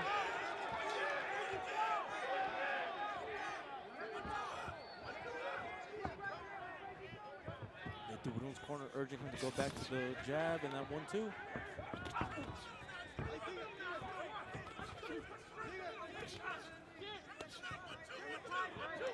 Oh, good shot upstairs by Bahia. Stop, let him go.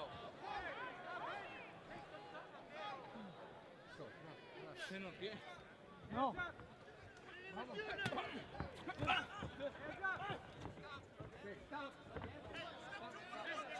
You see them talking to each other now. Good shot there.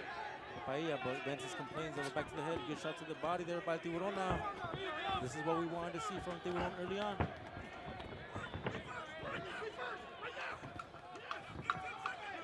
Oh, good shot upstairs by Bahia. It feels like he has something, 10 seconds left.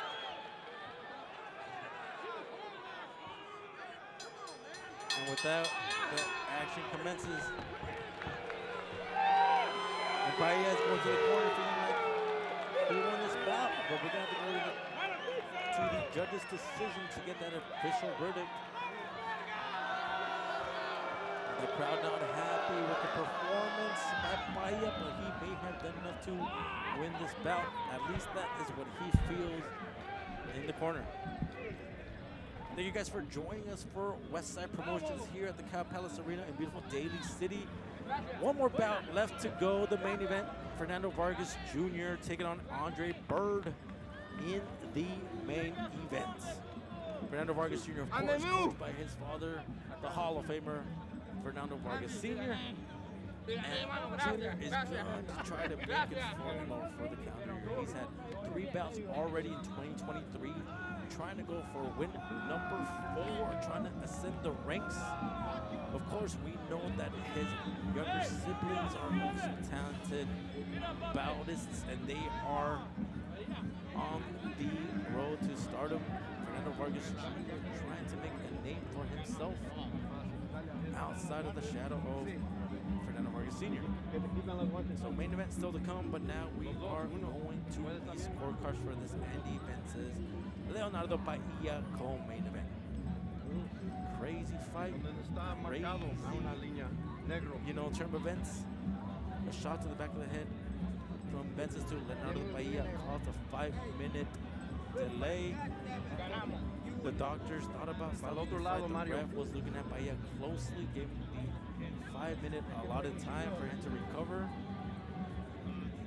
Deducted 1 point from Andy Vences. That's going to hurt him in the scorecard. Bahia jumped and pounced on him right after the fight commenced. And now, at the end of this bout, he feels like he will walk away with the W. We'll see what the judges have. That point deduction cannot have helped El Tiburon. We'll see what the judges saw, what they liked. 8 rounds in the books, co-main event in the books.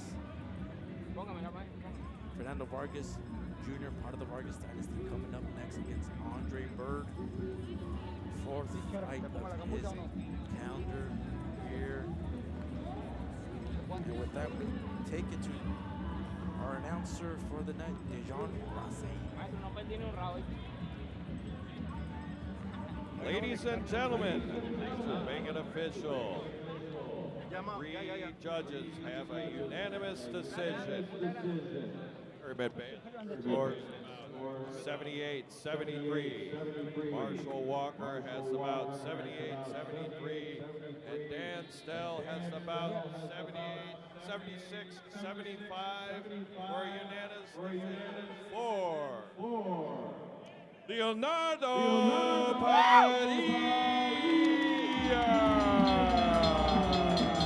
And with that, Leonardo Bahia gets the unanimous decision win.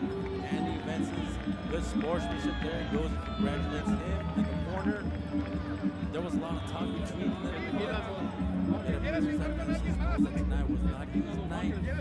Very vocal corner, urging him to stick to the jab and to let his hands go. Bahia, a very awkward style. You can tell he watches a lot of Floyd Mayweather-esque. You saw that shoulder roll on display. Very awkward style, picking the shots, 1-2s. Got aggressive when he needed. You know, he took a shot to the back of the head, 1-point deduction. Only helped him rally up those points. He walks away with the unanimous decision win. The crowd wasn't too happy earlier, but it seems like they're giving him his due now. Leonardo Bahia out of Venezuela gets the nod. And coming up next, your main event, Fernando Vargas Jr. taking on Andre Byrd. Fernando Vargas, 1/3 of the Vargas kids. Not so much kids no more. They're trying to make a name for themselves. Younger brother Amado Vargas, that's what on Top Rank. Emiliano has been signed by Top Rank. He fights on later on this year, but for now it's Fernando Vargas Jr. who is fighting for the 4th time this year, trying to stay busy, trying to go up in the ranks, and which is a good thing for boxing fighters and for boxing fans. As we all know, usually fighters fight 2 to 3 times a year. But Vargas trying to stay busy, trying to ascend the ranks. He fights here tonight in the co-main, in the main event.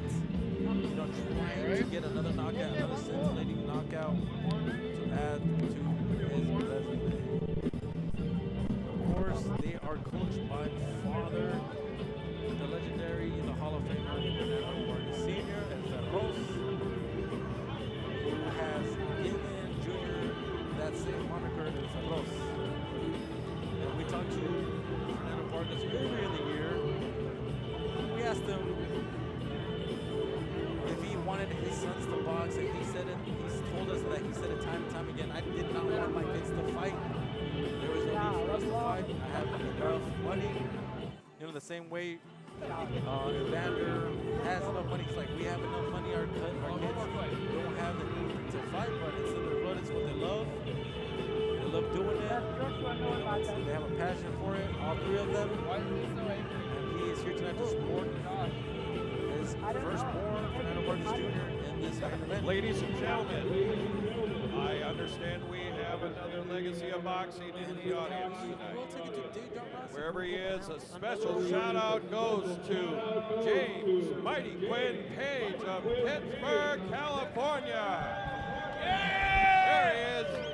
Thank you for coming out tonight. And before our main event, we are going to have the national anthem. Please stand and face the ring, center of the ring. Go to the stage. As we will now have our presentation of the national anthem. Presenting the anthem tonight is our singer, actress, and model, Rihanna Reagan. And with that, we will all stand for the national anthem.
Beautiful rendition of our national anthem.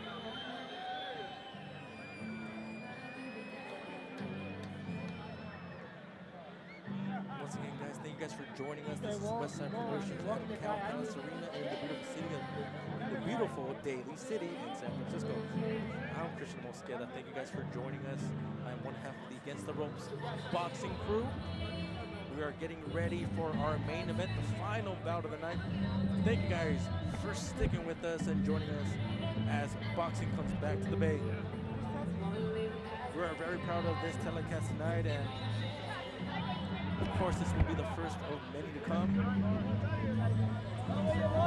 Boxing has been in excellent position this year with many fights in the mainstream eyes, and we are trying to do our part to bring it back to the local, to give opportunity to local talent, to guys and girls that maybe don't have, those platforms yet. you know, there is a road, there's a pathway, and the local scene is where these fighters, you know, hone their skills, where they, you know, start building their records. And so, thank you guys for the continued support. And now, in association with Bar Nations Productions, Westside Productions brings you the final fight of the evening. And now for the main event. This fight is brought to you by the San Mateo County Plumbers and Pipe Fitters Local Union 467 and Apprenticeship Training Center. Featuring two fighters in the super welterweight division in a 6-round title bout. Making his way to the ring from Jacksonville, Florida, Andre Thunder Byrd.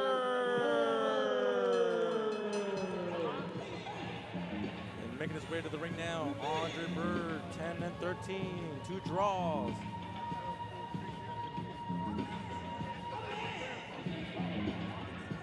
He hails out of Jacksonville, Florida.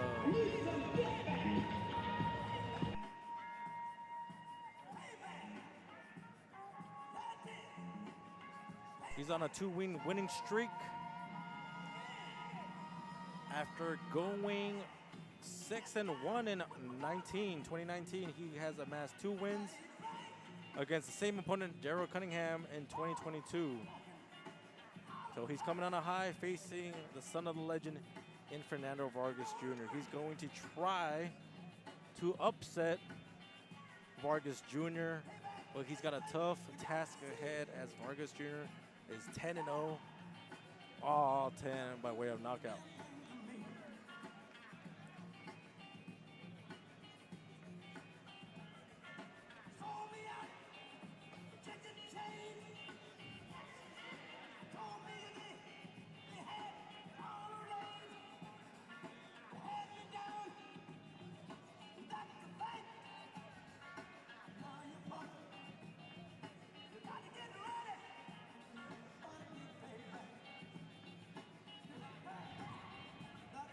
And now, his opponent, fighting out of Las Vegas, Nevada, making his way to the ring, Fernando El Firoz Vargas Jr.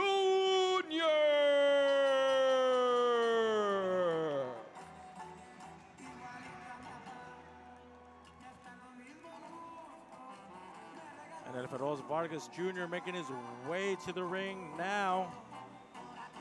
The son of the legend, as previously mentioned, trying to make a name for himself. He's 1/3 of the Vargas kids. And he's coming out to Fuerzas Régidas en peso plumas, igualito a mi papá. Feeding as he wants to make his own path. But you know what? It's not a bad thing to be just like your old man. Vargas, legend in his own right, Hall of Famer. Has been one of the most decorated careers and recent memory. Fought everybody from Oscar de la Hoya to Shane Mosley, to Felix Tito Trinidad, to Ricardo Moyano, you name it. Yapa, as Junior calls him, old man fought everybody. So why not be like his old man? Fitting song, making his entrance now, Junior, alongside his dad, Hall of Famer.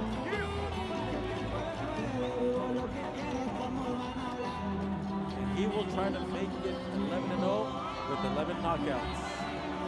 Here tonight, as boxing comes back to the Bay. We've already seen one son of a legend. Now we will see another.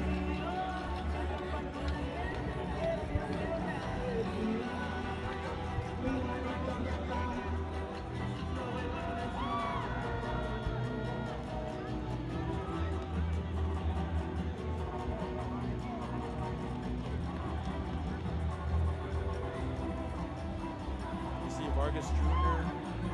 dropping to the knees, doing his customary prayer, something that his father always did before his bouts. Ladies and gentlemen, are you ready to witness the pummeling in the palace? On my left, fighting out of the blue corner and in the black colored trunks, he weighed in at 158 pounds. He has a record of 10 wins, 13 losses, and 2 draws, representing Jacksonville, Florida, Andre Thunder Byrd. And his opponent on my right, fighting out of the red corner and in the black and gold trunks, he weighed in at 157 pounds. Has an undefeated record of 10 wins, 0 losses, with all 10 wins by way of knockout, with legendary boxing lineage representing Las Vegas, Nevada, Fernando El Tiburon Vences Jr.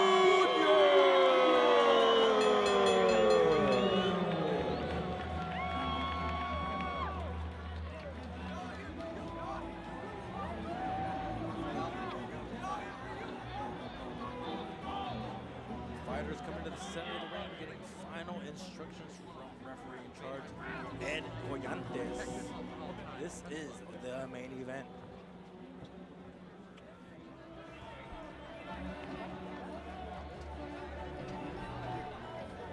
Six rounds of action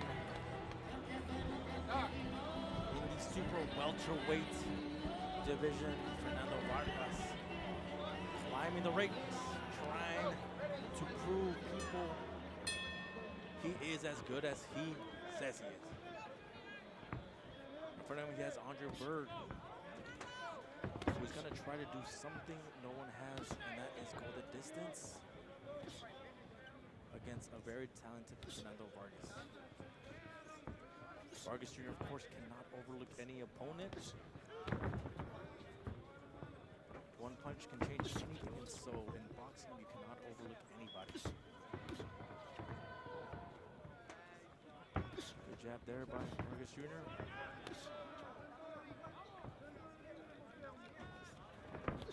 Good high guard there by Byrd. Vargas Jr. sticking that jab out. Oh, good body shot there by Byrd. And he feels like it's a knockdown, but referee Guantes calls it a push. A slip. Junior's not going to be happy about that. Good body shot there by the young man from Oxnard, who now resides in Vegas.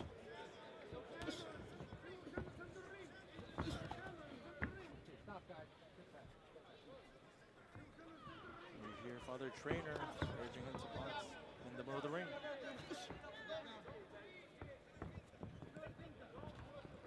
Vargas Jr. Size advantage and control still.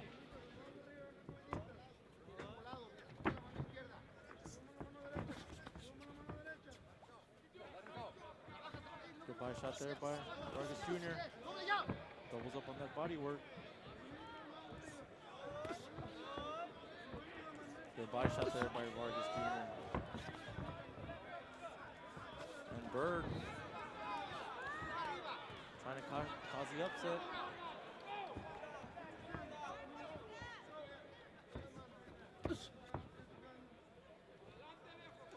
Oh, good left down the pipe for Vargas Jr.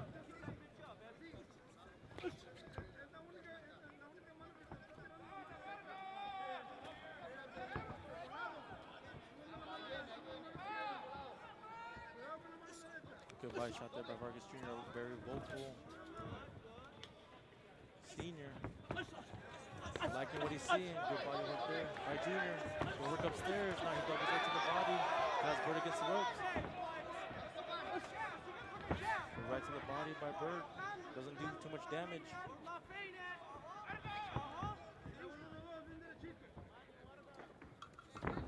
You see Byrd 10 seconds, stop, step back. leading, flinches, 10 seconds left.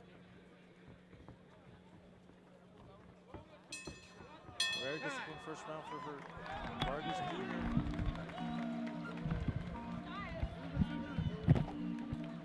Byrd landing some shots here and there, but nothing of significance.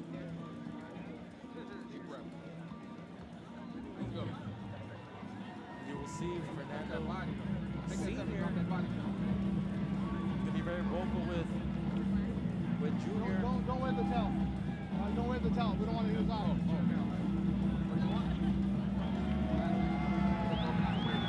Main event here at the Cow Palace Arena in Daly City. Westside Promotions bringing you Sons of the Legends here tonight in the Bay. I'm Christian Mosqueda. Thank you guys for joining us and for staying with us all the way through to the main event. Second round underway. Fernando Vargas Jr. taking on Andre Byrd. Vargas Jr. trying to extend his record to 11 wins, and he wants to keep his knockout ratio intact. He gets caught there by Byrd with that hook. Sneak a hook inside by Byrd.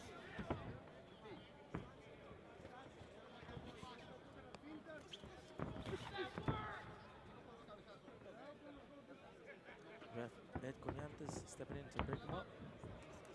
Good combination there by Vargas. Andre Byrd try to type him. Oh, good shot upstairs by Fernando Vargas Jr. with Ferros. Body shot there by Jr.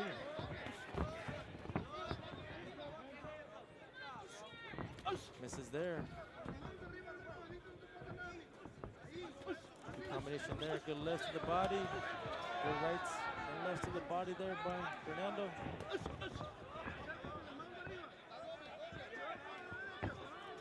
Right upstairs, and Andre Byrd not going away quietly.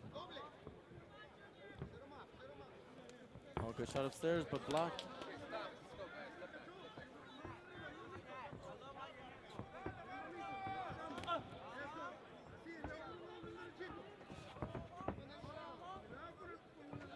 Good feint shown by both men. Vargas slides that right. Good left to the body. Fernando slowing his opponent down now.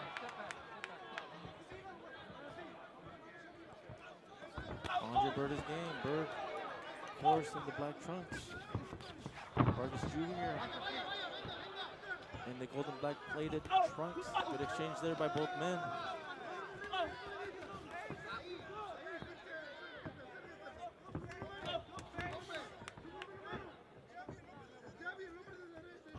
Good body shot there by Junior. Good left down the pipe for Fernando. And now he's getting into a rhythm. Body shot there by Byrd, and he clinches.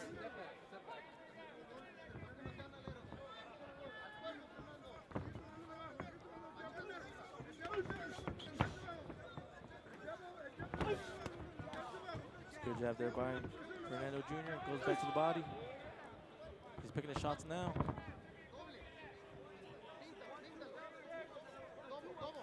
Good uppercut there, blocked by Byrd.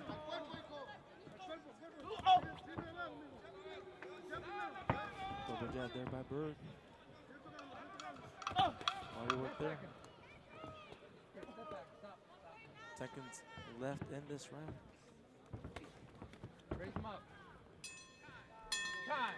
And with that, a second round commences. Oh, Fernando Vargas through 2 rounds. Byrd, a game fighter though, staying in this one. Counter that jab. Like I'm saying before. Fernando Vargas healing out of Oxnard, of course. Start with the jab. Change the level, throw the Now overhand. reside in Las Vegas. Part of the Vargas dynasty. Brother Amado and Emiliano also fight. Emiliano getting picked up by Top Rank. But as Fernando Vargas Sr. has told, he has faith, equal faith in all of his children, all of his kids. And he believes that they can reach heights just like himself. Of course, the kids want to make their father proud and will work towards those goals. And now he's going to see Fernando Vargas Jr. and his path.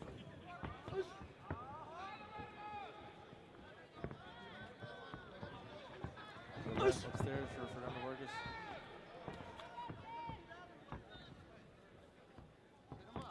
To the left, down the pipe.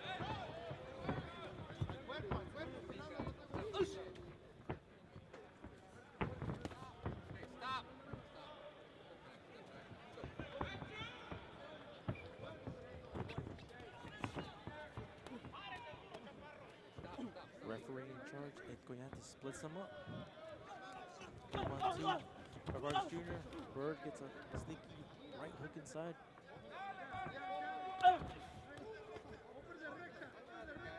Byrd misses with that wild right. Good body work there by Vargas. Has him get some ropes. Byrd lost his head. But he felt those shots, especially the body ones. Counter there by Byrd. There's a little bit of damage. And ref gets a little tangled there. And good body work by Fernando Vargas. Hits both the left and good no uppercut there by Vargas Jr. Good body work there by Jr. And smart by Byrd to smother him. Another uppercut by Vargas. Good body work there by Byrd. Hook inside by Byrd.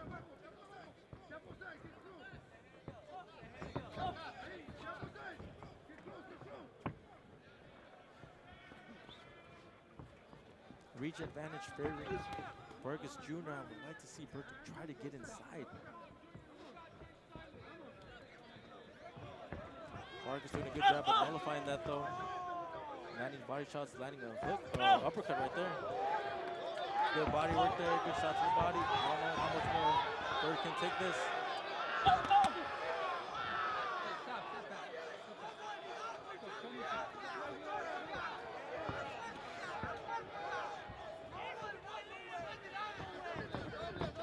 Good body shot there by Vargas Jr. Not sure how much more Byrd can take. Good jab by Byrd. Another body shot, more body work, another body work. Byrd being smart and clinching, slip. Referee Ed Coyantes calling it a slip, no knockdown. But the damage has been made. 10 seconds left. Oh, good counter there by Byrd. With that, the third round commences. And somebody lost their mouth guard.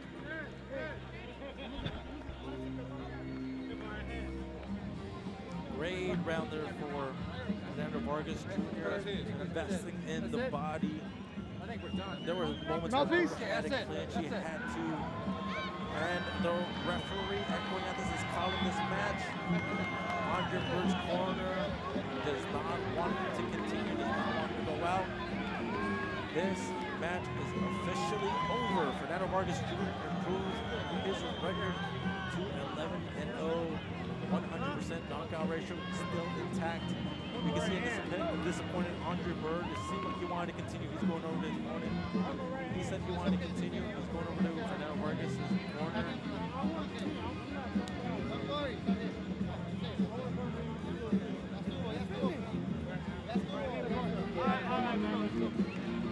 Andre Byrd's going over. It appears he wanted to continue.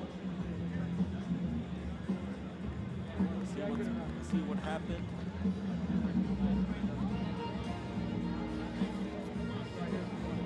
Complaining over something, not sure if it's an injury, but we'll get those details in a few moments. But Fernando Vargas Jr. continues his winning ways, improves his record to 11-0, 11 knockouts. Trying to forge his own path, trying to,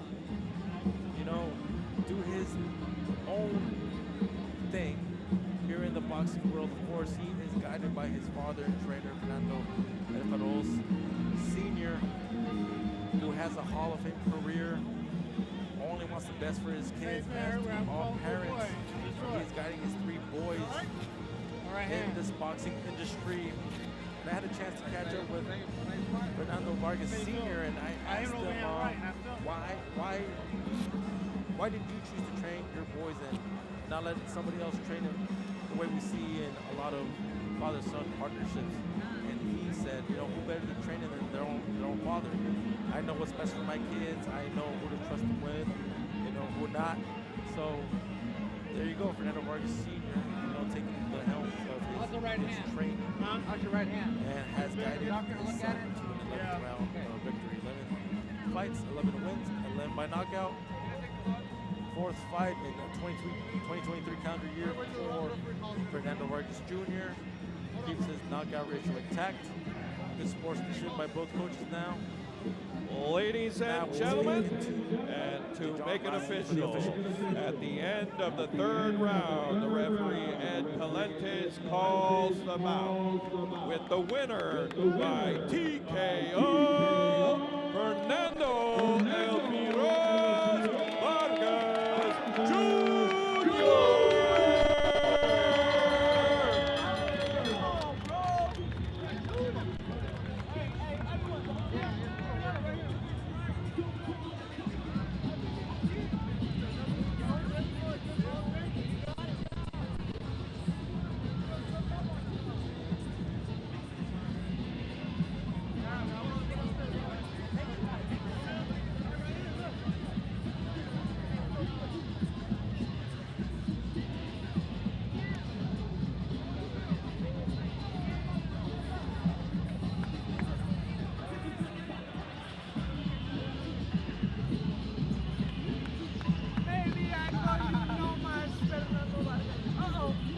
Thank you all again for coming out tonight and supporting the sport of boxing, the resurrection of the Cow Palace.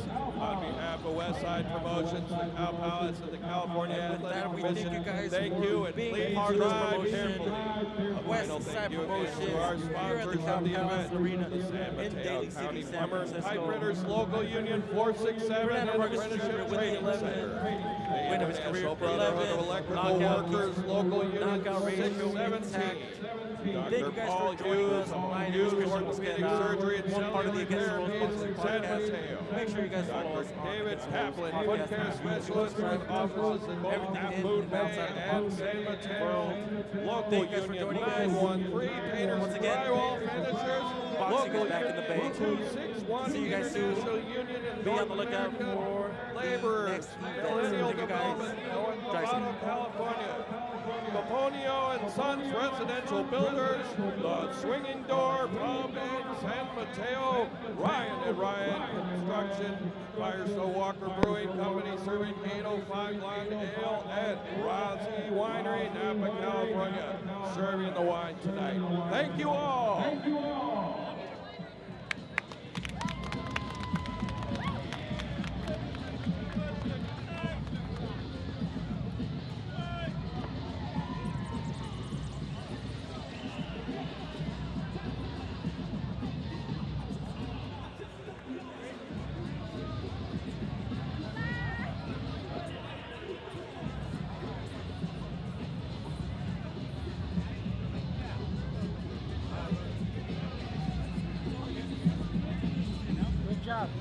Good job, brother.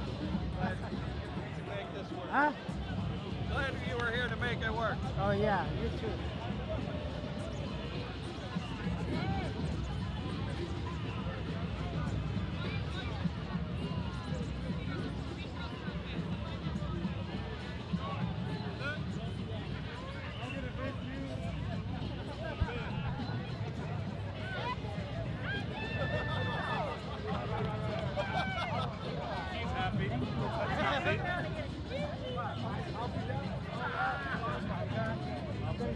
I'm the shooter. I'm the shooter, I guess. I'm the shooter.